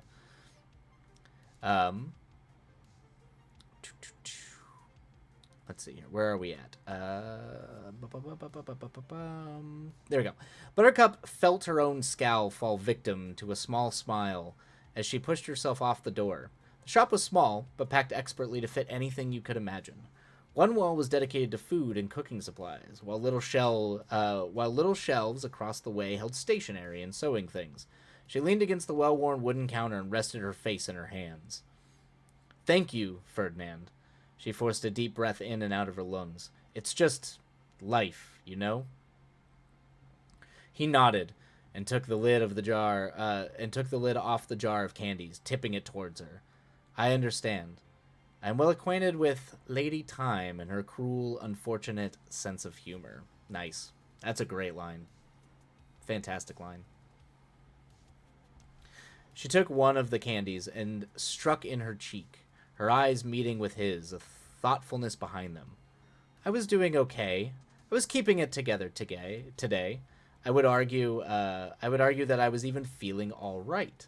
Then that stupid, bloated ego of a huntsman had to go and give me a public lashing." She groaned and rested her forehead against the counter, her shoulders still tight. Ferdinand sighed. He flicked his thick gray beard over his shoulder and leaned his back on the counter beside her. "That boy has always been a bossy britches." Bossy britches. "You know that as well as anyone else." "I most certainly do," she said through a strangled voice. She looked up from her hands to nothing in particular. "Since we were children, Logan has been a know-it-all leader type. But he was bearable until he went to that stupid cabin. Nothing but a bunch of puffed-up pigs, those hunters." She scowled and crunched on the candy. "You're not wrong," Ferdinand agreed as he tidied a shelf of medical supplies that he still had yet to restock. "But in times like these, some puffed-up wild pigs aren't a bad thing to have around when there are strangers in the shadows." And that is the name of the chapter. He looked over his shoulders and gave her a knowing look. She tilted her head back and let out an exasperated sigh. "Don't tell me they got to you, too." "Who got to me?" His furry eyebrow quirked as he paused to look at her, his enormous frame blocking most of the shelves behind him. "The gossip plague and its army of zombified villagers," she said dryly, her eyes slanted with exasperation. Nice. Yeah, I was gonna say that, Cryptid. It's flowing a lot better now, so it's like as the chapter goes on, as you're in the middle of the scene, Ghostly, you're clearly comfortable and it reads more natural. So it's about capturing that sort of natural, that natural sensibility, in the beginning part. Yep. And then when you go back and edit, just trying to carry that naturalist, the very natural flow of the language. Oh yeah, you've done a good job using physical cues to illustrate emotions. Yeah, yep. Showing, not telling. Yeah, it's a rule that is you're embodied. Your characters are embodied for sure. Bum. Ferdinand rolled his eyes as he turned his attention back to the shelves. Um, Always the skeptic, Miss Ottenbow. No, I have not subscribed to every tall tale I have heard about the Drake boy, but I think it's fair to say he is fully capable of being a rather terrible threat if he so chose. So yes, I am weary of the man, but not to the extreme of the mob. That is understandable, she nodded, swallowing the shards of candy. I suppose I am in a similar boat, but enough of me. I've wasted your time for long enough. She pushed herself off the counter and released another pent-up breath, forcing her mind back to the present and task at hand. You do not waste my time, he said without hesitation, but I sense you have places to be, so what can I help you with today, young lady? He turned around to face her with the usual ever-present smile and engaged eyes. According to my barmaid, we are low on ginger, so I was coming to inquire about some more. Her eyes wandered to the shelves of huge jars filled with spices and roots. Ferdinand's eyes flittered over the same spot and frowned. Blasted bee. I could have sworn I restocked that yesterday. He shook his head as he lumbered out from behind the counter. He clutched a thick wooden cane that he used to support his left foot. With a hobble and a thud on wood, he reached up and removed an empty jar labeled ginger. I'm losing my marbles, lass, he sighed, and set the jar down on the counter before rubbing his brow. I've got more in the cellar, I'm sure. I'll run down and fetch it for you. She put a hand on his arm before he had a chance to start for the basement door. You do not even dare, Ferdinand. I can go and get it. I've been down there before. I know my way around, she said quickly, stepping around him to block his way. His frown knotted his brow, and he opened his mouth with clear intention to argue. But like the air was sucked from his lungs, he just sighed and closed his eyes as he accepted defeat. Very well. But if you need any help, you holler, all right? He met her eyes with piercing sincerity. Nice. I think the one thing, and this is just like an editorial note, Ghostly, this isn't anything, is just the brow, nodding and furrowing brow. It's just a description you use a lot, and you kind of need to, but finding other ways to say it might help. But that's a minute of notes. That's literally just get a thesaurus, and it's not really relevant until you're deep in editing. A nitpick more than anything.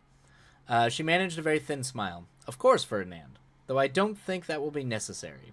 She took a step backwards toward the low wooden door tucked into the corner. Ferdinand eased himself onto the stool behind the counter with a wince. He rubbed his leg just above the knee and took a deep breath. Take what you need. I'll put it on the hogs tab. If you see anything you need while down there, help yourself and don't think anything of it, all right? He managed a weak smile through his pained expression. Her face saddened and her eyes fell to the floorboards. Thank you, but that will not be necessary. She forced her eyes up to meet his. You rest. Is there anything else you need from the cellar? I am unoriginal, but I bought the emotion thesaurus, so perhaps that can help. That's awesome, yeah. Every author has their words or phrases they repeat, and they vary for project usually. Even I have mine. Yeah, I do mine all the time. We all do. It's just a thing. It's a thing that eventually you become cognizant of as you edit it and reread your stuff over and over.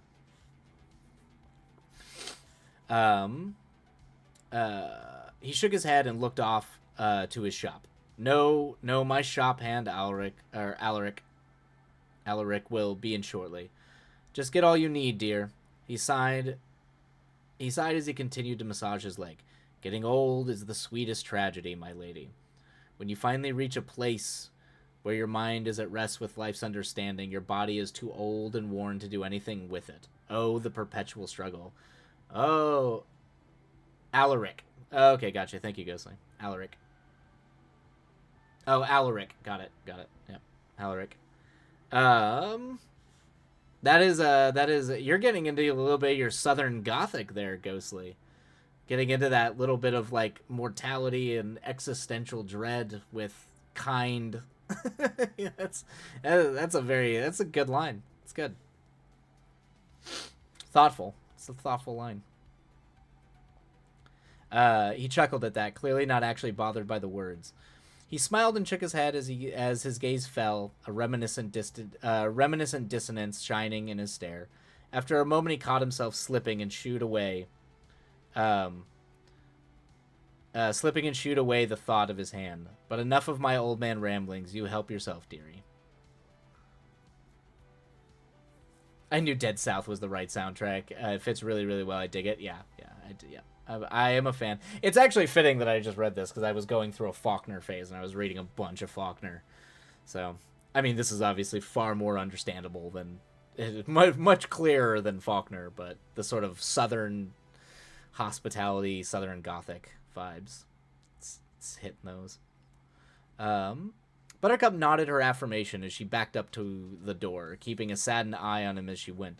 She opened the door to the dark staircase, a chill breeze prickling the skin on her arms. She paused and looked back at him as he counted coins from his box.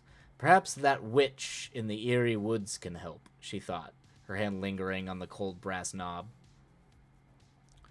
Ferdinand snickered. Well, it wasn't I who wanted to curse young Master Logan, Miss Ottenbow. He gave her a genuine smile as he spun a coin between his fingers. Oh, interesting. All right. Maybe I'll throw some of my Spotify playlists in the music channel. There's a few that are dedicated. Nice. Yeah, I'd be down for them. Dang, I didn't realize I was outing myself this much.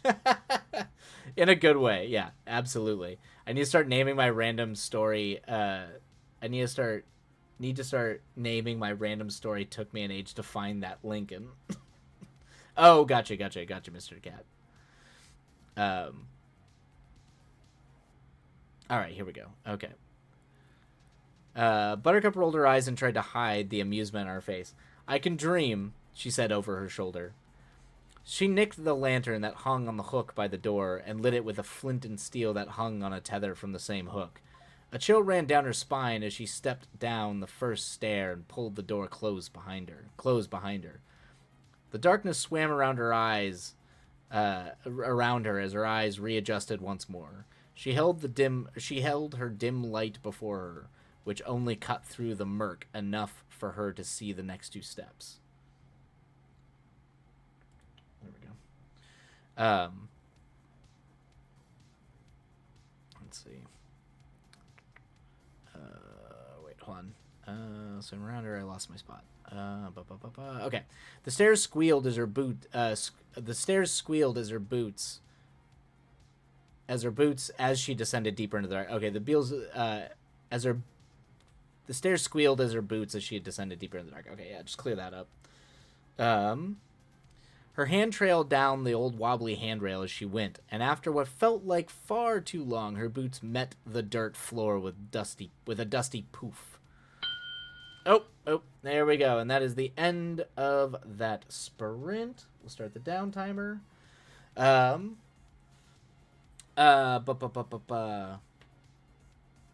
I was like, okay. I mean, yeah, I don't have many notes, Ghostly, outside of... I mean, we're kind of in the middle of the scene, so... Let's see. Don't stress working titles either. Yeah, working titles change all the time. I tend to not be good at everyday short story. I always tend to lean longer. Yep. I do that with short. I'm not good at short films. Same thing. I have a bad habit of writing long in serial. Ghostly. Now it's description, the bane of my existence. You do fine, Ghostly. You it's mostly just cleaning some of it up and maybe adding a little bit more flourish, but your descriptions, you understand the essence of the scenes and what you're trying to get across, particularly emotionally, really well. So yeah, I think, that Cryptid's got, sounds and touch. Yep. And smells. And don't forget smells in the setting. Yep. So the little details like that will only add and not take away, but the way you visualized and created the essence of the scene, and the essences of the scenes are very clear, kind of what you're doing. So, yes, we get some smells in a second. Yeah, I would assume so, because if we are in a shop of that nature, you're probably going to get some smells. There's some smoothing out you'll need to do. Yeah, the first 5 pages for sure, but that's small stuff. It won't take long. Yeah, it needs a little bit of editorial, but in terms of like broad character notes, there was a little bit of stuff in the first chapter. I know I gave you some notes on Ghostly, but I don't really have anything here. Everything's kind of playing out. So far, I'm just along for the ride.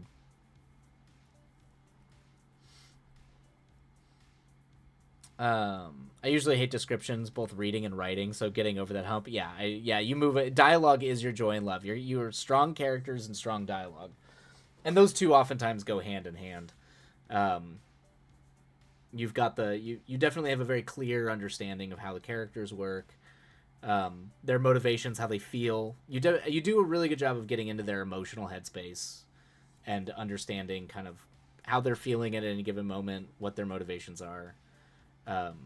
And then your dialogue, their ability to express themselves is always they're very specific to the character type. You're good at reading people, Ghostly, and then extrapolating that and creating kind of an archetype out of it, which is good. It's a very good skill to have. That's all super easy. You don't have any medium or large chances that you need to make, or medium or large changes that you need to make, which is a huge achievement at this stage. I agree. Yeah, particularly for this being your forever novel. You're hitting you're going strong, Ghostly. It's very strong. I struggle with adding the 5 senses a lot. Yeah, you just forget. It's a lot. Oh, and we just got a raid. Lady Winter Fantasy Writer raided. Hello, welcome. We are reading Ghostly's Fantasy Road movie, or not movie, road story at the moment. But how did stream go? How was everything? The words treat you well? Let me shout you out.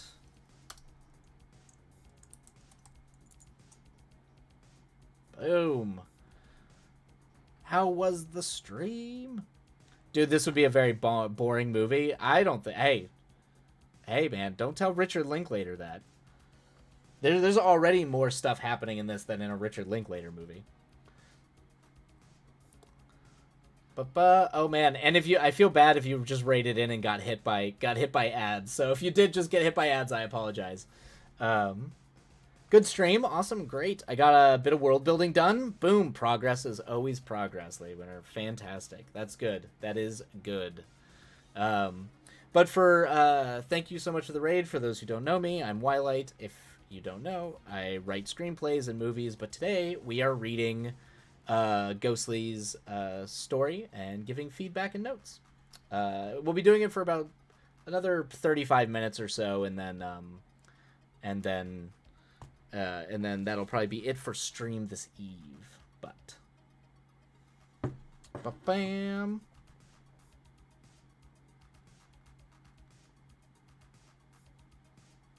Sorry. 1 second. Had to deal with some things. There we go. All right.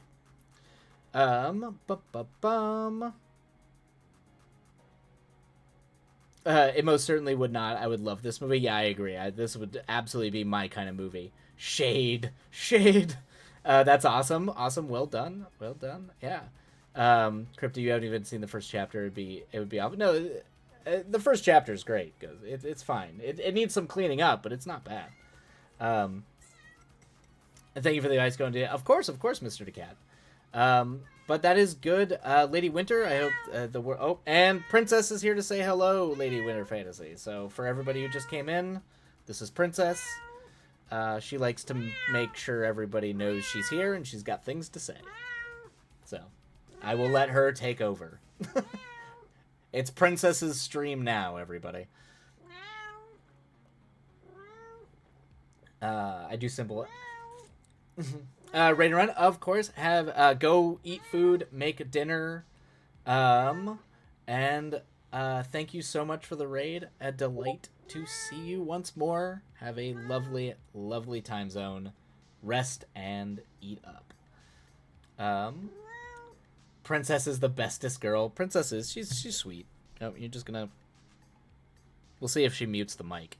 She likes Yeah, I'll have to drop in again when I can. Yeah, I know. I've been bad about dropping into people's streams just because I've been so busy, but Well, eventually we'll all just be dropping into each other's streams. But thank you so much, and have a lovely dinner. All right. Bam. Let me just double check really quick because I do have to go pick up film gear. Make sure they're not yelling at me.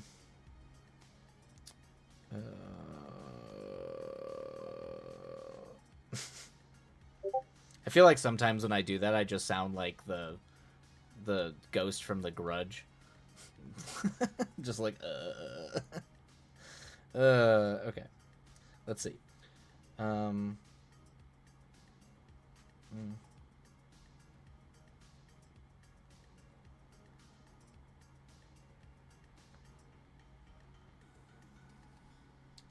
All right. Okie doke. Okay, cool. All right. Okay. Whew. All right. I just want to say these words coming from me mean the most. I have never had anyone who specializes in prose look at my work at my stuff before. Yeah, you're it's good stuff, Ghostly. You're pretty much there. You are truthfully, honestly, pretty much there. Just keep working at it, edit it, refine it. I still think Pretension Most Foul. I think you should submit that. I think that is a strong enough story that if there's any sort of like whodunits or mystery zines or something, that should absolutely go to a comedy zine or a mystery thing, because it's yeah you and with how much writing you do and how often you write, it's not surprising. You put a lot of time and effort into the craft of it, and it shows. You worked your butt off for it. I can see the long hours you put into this. Yeah, yep. Damn it. Oh, you're in ads. Sorry about that. Oh, ads. Actually, while everyone's in ads, I'm gonna use this to go. Be right back.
All right.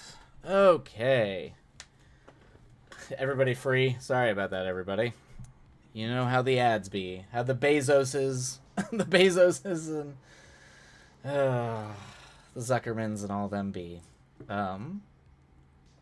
Oh, you were back already? Whew.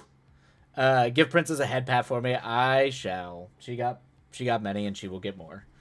Oh my gosh, you're so short. But yeah, I feel like I've just been talking to an empty room for 3 years and wondering if I'm crazy. Well, even if you have been talking to an empty room for 3 years, you are not crazy. You are not at all. This is the ultimate validation that paint sticks to the wall. It does, Ghostly. You're doing just fine, nailing it. You bought the good paint.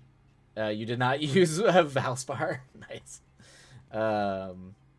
All right, cool. Let's dive back into it. We got one more sprint, and then I'm gonna have to run. So we will go ahead and roll into it. For those of you writing, I hope the words treat you well. Okay. Where was I at?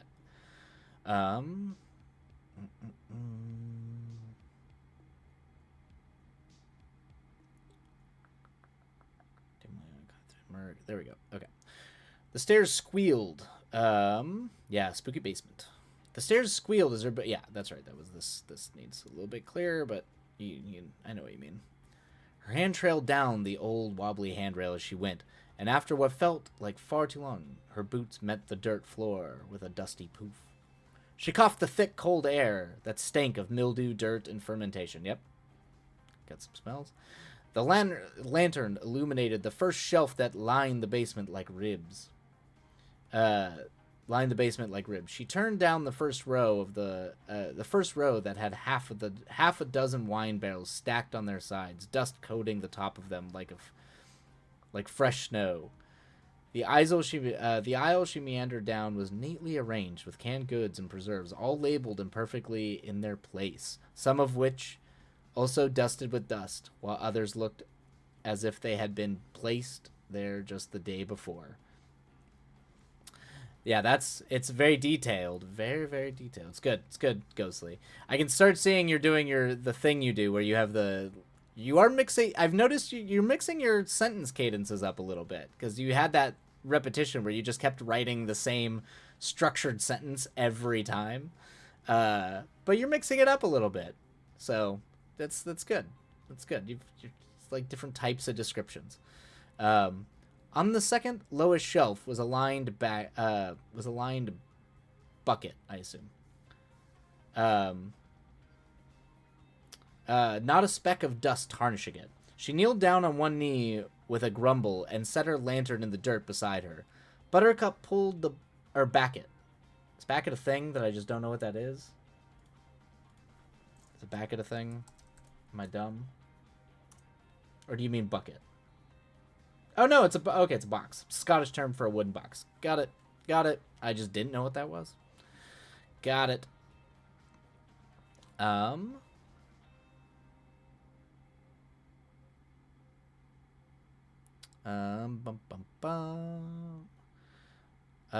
we go. On the second lowest shelf was a lined bucket, not a speck of dust tarnishing it. She kneeled down on one knee with a grumble and set her lantern in the dirt beside her. Buttercup pulled the bucket from the shelf just enough to see the light brown lumps of roots nestled within. She tucked two of the roots into the pocket of her apron before she pushed the bucket back, stood, and wiped her hands off on her skirt. Alaric needs to learn to dust, she mumbled under her breath as she made her way back down the aisle. She turned around the corner and peered up the stairs, sighing as she made eye contact with the abyss. The floorboards squeaked under her boot, but at the same time sounded a clatter. Got it. I don't know. Oh, potatoes. Got it. Yeah. She paused, her brow furrowed. A cold sweat dampened her neck as she questioned if that was her, or Ferdinand upstairs, or perhaps that she had imagined it. Though, as she assured herself it was any one of those options, she knew deep in her gut that the sound very much came from the basement behind her. Nice. Potatoes. Potatoes.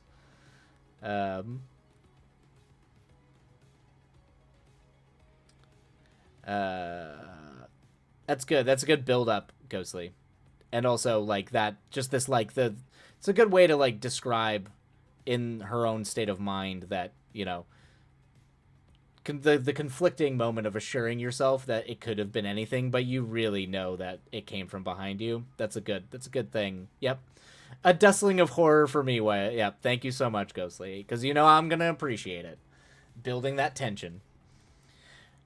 She took a deep breath in and cursed under her breath as she turned around. Yep, just clean that up a little bit. It's just a rat, Buttercup. You don't need to investigate because it's a rat. You don't need to investigate because it's a rat. This did not stop her feet from trudging forward into the cellar. She wove around one of the aisles to be faced with several piles of grain and barley and flour, all leaking burlap sacks. Obviously a mouse, she mumbled as she ventured deeper. She ran her hand over the coarse surface of the burlap as she rounded one of the piles and found the hatch. A few steps lead up to the low end of the ceiling and the thick cellar door. Fragments of light cast onto the dirt at her feet through the splintering wood. She held her lantern up to the door as she took a step forward. A quiet mental clink made her pause. She cast her light down to her feet and found a chain and padlock beneath her boot. She stooped down and took the rattling chain in one hand, her fingers grasping around the link that had been snapped in half, as if trying to understand it. "Must be a very large rat," she murmured hoarsely. She dropped the chain and stumbled back a step as her face went white as a sheet. From the darkness to her right, the tink of a tin can through the basement. Anything,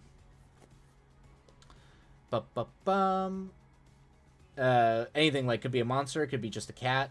Same brain, yep. Love this. You've done a great job showing atmosphere here by constraining the anticipated horror with the comedy of the character. It keeps things light moving along. Yep. Yeah, I figure if it's a ghostly venture, I figure it's always going to have a good sense of humor, even in the tense, frightening moments. You're going to lurk and go play Cyberpunk, going to get gaming out of my system and try to write all day. All right, good luck. Have fun gaming, Mr. Cat, as always. It was a blast reading your stuff. Until next time. It's a good game. It's a good game, Mr. Cat. Take care. Have fun playing. Let's see here. From the darkness to her right, the tink of a tin cut through the basement. Nice. Yep. Solitary, unnatural sounds. And metallic sounds. Metallic sounds are always, like, kind of grating and creepy in a weird way. It's why things like from Southern horror, like I guess what they call boonies horror, always tends to use metal. It's a good textual. There's a texture to that sound that's unsettling to us. I am nothing if not an individual that copes with humor. Good. Exactly. It comes across. It works.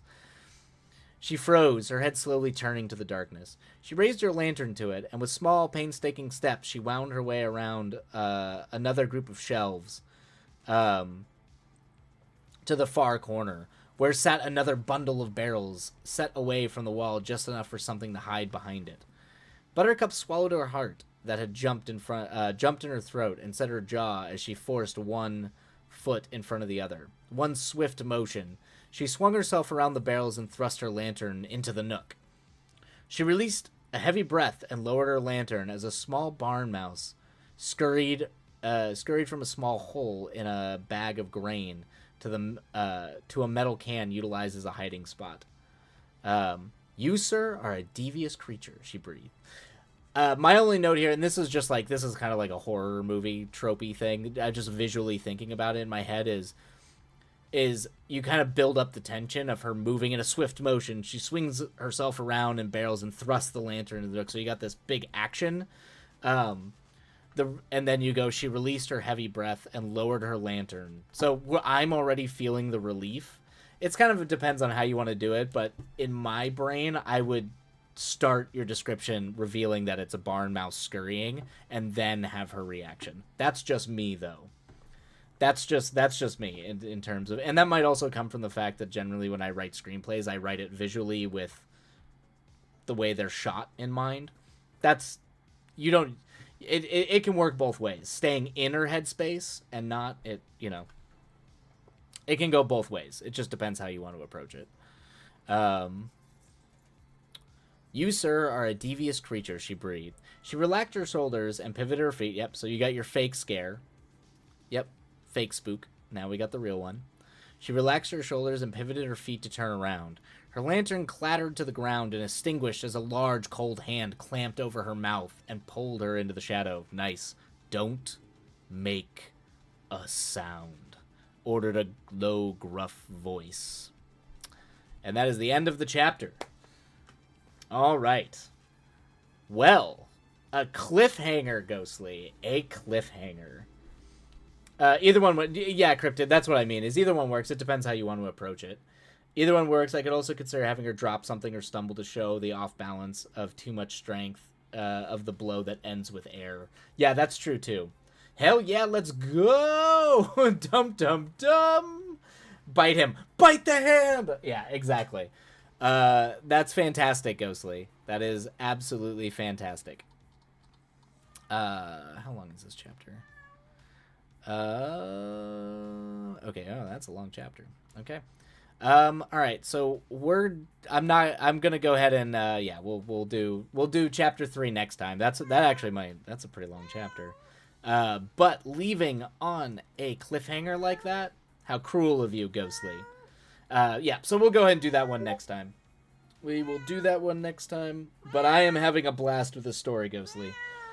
Already from you talking about it, I knew I was probably gonna like it, just because I like that kind of like slice of life roadie thing. But you see, you look at you. You've got some. You're throwing some tropes in there. You're throwing some fantasy. Like things are happening. It's not just straight slice of life. Who knows what's gonna happen? But it's a blast, Ghostly. I don't really have many notes, other than yeah. I mean, can keep editing it, clean up some of the more kind of some of the other parts, but yeah, that's all I got. It's a blast. I think, yeah, I can tell it's like you sometimes it seems like you have a rough time starting, but once you're in the flow, everything is natural, everything flows well, everything's working really, really well. So I think it's just going and touching up the beginnings, both in your first chapter, because even in your first chapter, once we were moving through the town, and how I told you it was like a camera moving from character to character as they were going about their day. That's all that stuff worked. It just pure magic. So thank you so much. Chapter 3 is when we are introduced to the main dynamic. Got it. So that's where the main crux of the story, or the main crux of the, I guess, drama occurs. Smooth out the clunky sentences in the intro with more variation too, and you have it in the bag. Agreed, Cryptid. If you wanted, you could peek the next chapter. That's up to you. Let's see what we got here. I might actually, because it is getting late, and I did not initially want to go this long. We still got some time on the timer. Let me see here. It's also how much my voice is going to hold up.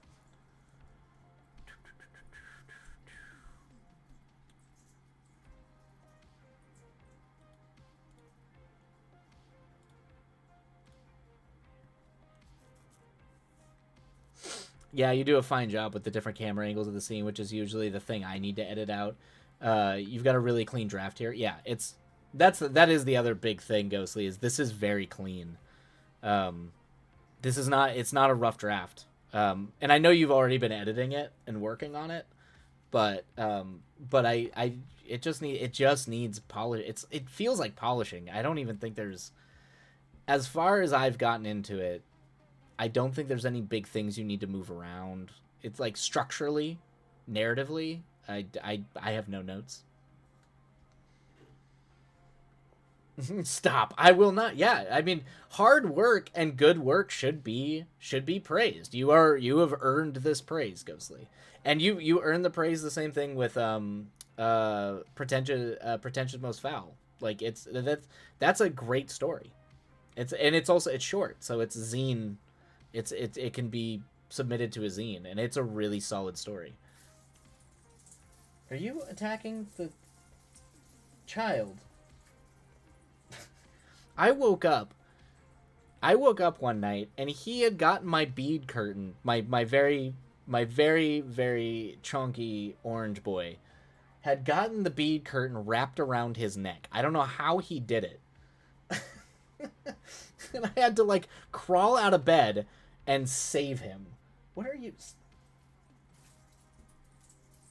Okay, all right, he's just gonna do that, I guess. Buddy. This is in a way the first draft of the reworking. Yeah, I think the reworking is working. Like the reworking is solid. I have no notes. I mean, obviously, as the story continues, things might, become about where you can approach things a different way. But I don't have any. I don't have any like broad structural notes or this scene doesn't work well here or the way that you're approaching this isn't working. It's work. All of this is working. It's just needs the spices, the paprika, some cleaning up, some polish, and that's it. Um, it is. You're at the polish stage here. This is barely line editing. Exactly. Yeah. This is the lightest line edit. A journalism amount of line editing. That's impressive. Yeah. When you have Cryptid telling you a journalism amount of line editing, that's impressive. Ghostly, I am unwell. Now you've done it. You've made me spin my chair. Hey, Frankie 0576. Welcome, Frankie. Welcome in. Welcome in. If you're just popping in, I am Wilight. I am a screenwriter, but we tend to do writing here, and today we have been reading Ghostly's story and giving notes. But welcome, welcome, welcome. If you are a writer, feel free to share your work, talk about it. We all like to talk about the things we're working on here. But we are going to be wrapping stream up here very shortly. So I will be having to drop you all off with another one of my favorite streamers. So, Ghostly unwell because he's orange. Wilight. That's true, Cryptid. It is because he's orange.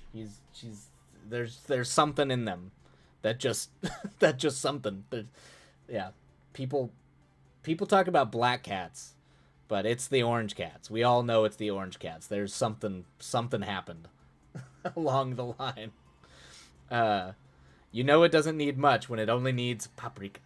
Yep, it's almost there. It just needs a little bit of spice. But I'm adoring the story so far, Ghostly. I'm having a great time.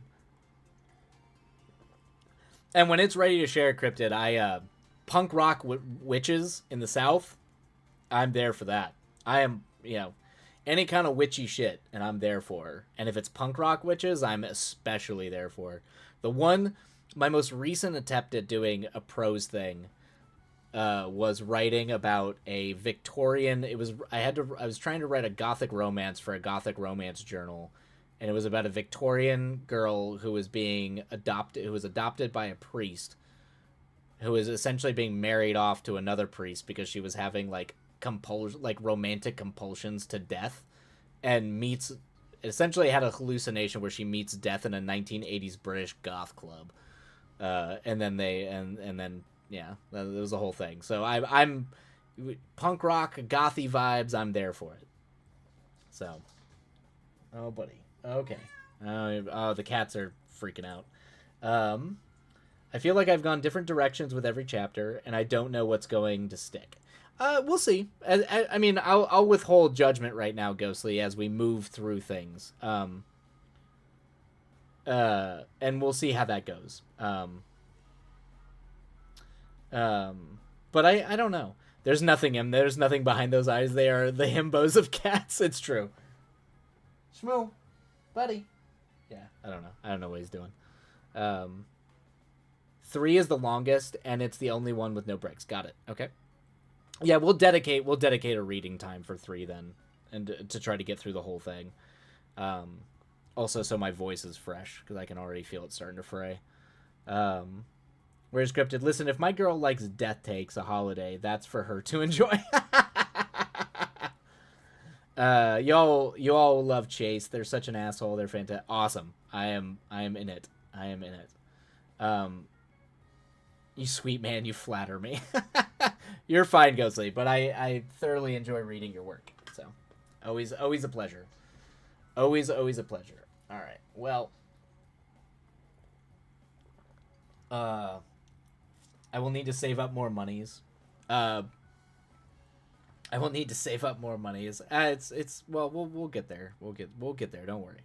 We'll get there, Ghostly. It's fine. I could afford another now, but I want my stack back. The miser. I do appreciate the miserliness, Ghostly, of you. Absolutely.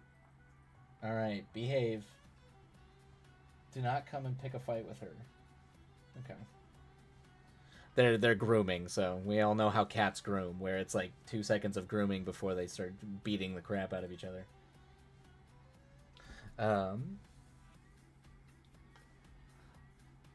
Oh my god, yeah, Ghostly's been here for a long time. Ghostly has a lot of points. Ghostly's been around for a while. I like to think I am. Hey, leave. Hey, leave her alone. Um. I like to think I am both miserly and thoughtful. That's cute. That's cute. Um, Ghostly is actually a dragon. Yeah, just sitting upon your hoard, a serpent sitting upon the hordes of coins and treasure that you've taken from the dwarves. Um, Ghostly, I planned this 3 days. I know you did. I mean, you were like preparing me. I almost have 20k. Okay, I like to sit on 30. Just in case of dark times, dire times, you sit on 30 points. In case things get dire, always got to make sure you have 30,000 to fall back on. I have 6k, which isn't bad for a few months. Thanks ADHD. I'm amazed that I'm always shocked and amazed when anybody sits and watches this, but I am glad to be riding along the likes of all you beautiful people, talented folk, and it's especially nice to see everybody helping each other out and being cool. So, it brings joy to my gothy heart. Ghostly out buying channel points and jars in the yeah, exactly. Yeah, so that's how it'd be. The only reason I am Elon Musk is because I believe I am literally the oldest. Yeah, you, Oprasoria, Maya, and sometimes Omega Black Champion pops in, and I think Omega Black Champion, I think you were like the first three. I mean, Oprasoria, obviously, I know Oprasoria outside of Twitch, so Oprasoria has been around, will always have been around the longest. Where's Logo Cryptid? This is the emergency points. This is my stash. Got my stash. I am old in my terrible bones. I have Maya beat by just a few streams. I'm pretty sure you do. Yep. I was the 18th sub. My small joy. Wow, really? How do you tell? You're able to tell that? Really? Can I do that? I'm sure I can, and I just have no idea how. Because I have no idea what I'm doing. Oh, there you go. I was the 18th small joy. That makes sense. Followers and subs, right? So, because followers, you've been following before I even was able to do subs, because that was like an affiliate thing. I don't know. How do I look at so this is followers list. I can see the followers list.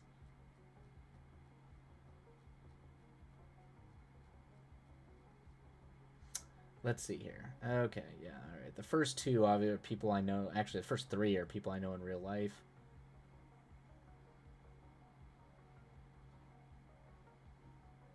Oh, yeah. Yep.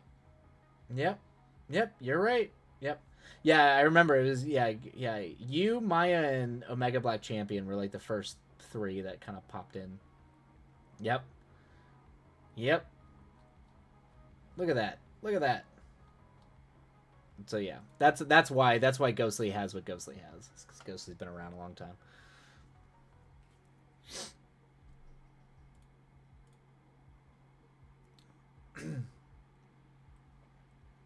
They're in the yeah, that's right. Been a year, good times. Yep, it has. Yeah, I should actually look up when that whole like year anniversary thing happens. For the affiliate, and maybe try to plan to do something. Look at you, you're like a real streamer and stuff. Like, let's not get ahead of ourselves, Ghostly. There's always going to be a level of this is, who knows what this is. I pride myself in the fact that this is only somewhat a real streamer situation and stuff. We can never go. I'm too old to be 100%. So I well, it's the facade, Ghostly. It's the facade. I feel that. On my friend Carmilla's, I'm a mod, so I have probably 40K ish. Oh yeah, I feel like yeah, people who are mods and things like that, um, makes sense. Yeah, yeah. That's like because you're modding too, so you technically need to be there to monitor things.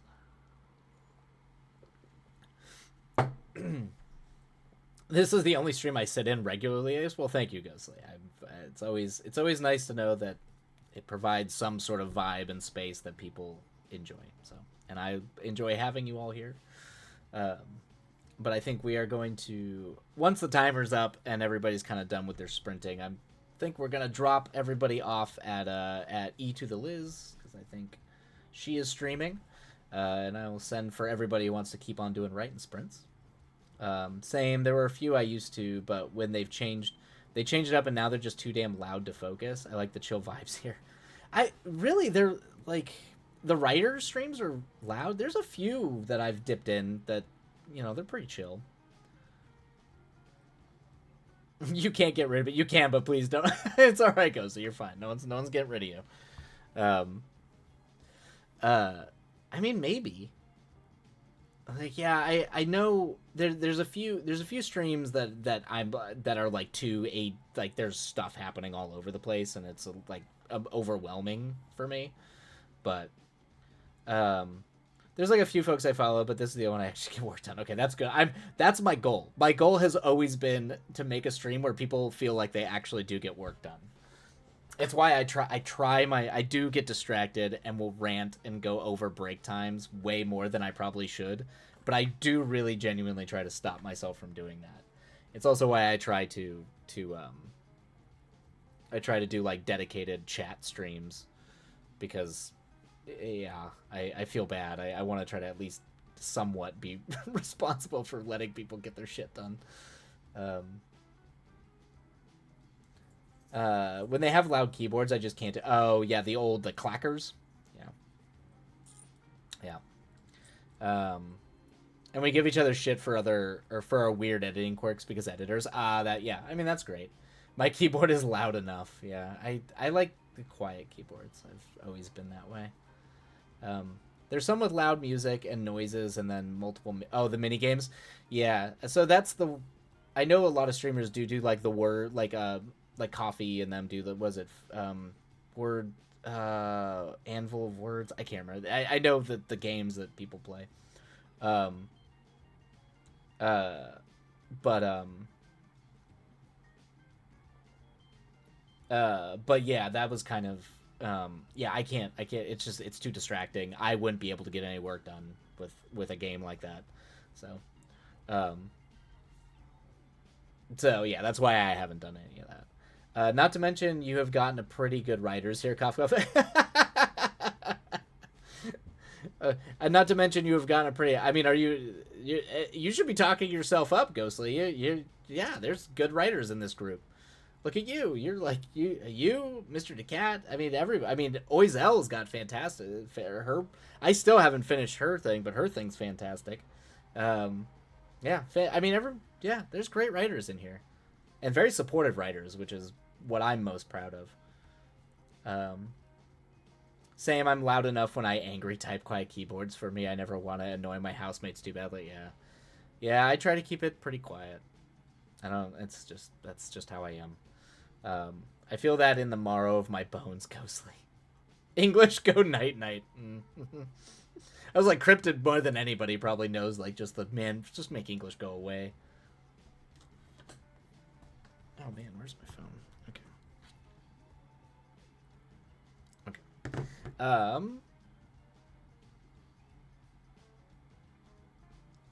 Okay. This group is a pretty good. This group is a pretty good writers. Yeah, there's good writers in here. I think people are talented, well-crafted folk. It's really more than anything. They clearly put the work into it, and so that's always nice to see. And then there's you, everyone's favorite macabre weirdo. Oh, is that? Oh, the for me for Twilight? Yeah, that's fair. That's definitely fair. Charming goblin with camera. That's as your host, that is the host you get. Truly, and I made my entire truly, and I made it my entire career. Exactly, Cryptid. Exactly.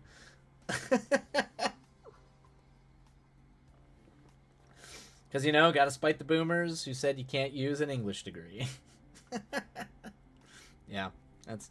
I will never forget my father got so mad when he found out I wasn't going to film school, and he thought I was finally gonna go to like do business or something like that. I was taking Chinese as my minor, and I remember he was just like, he's gonna do business and do Chinese, and I was doing Chinese as a minor because I became a philosophy major.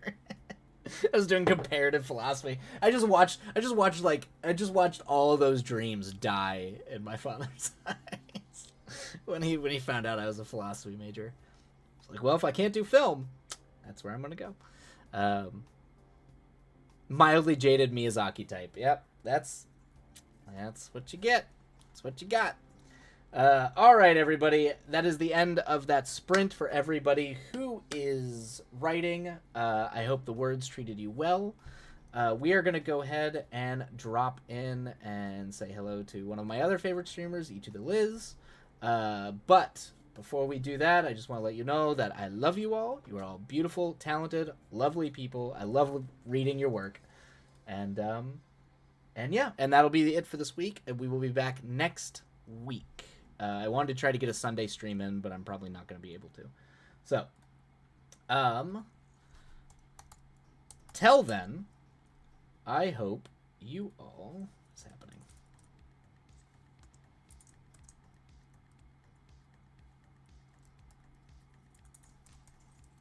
There we go. Okay. But for everybody out there, I hope you all have a absolutely lovely weekend. You get a lot of words done. You get plenty of rest. And I know because of all the things and that you, Ghostly, that things go smoothly for you. I know all kinds of crazy Fradazzle day, and you got some stuff coming up. So I hope the best for you and fam. And everybody else, love y'all, and we will catch you next time. Ta-ta. If anyone wants to write next week with me on Discord, there you go. All right. Thank you so much, guys.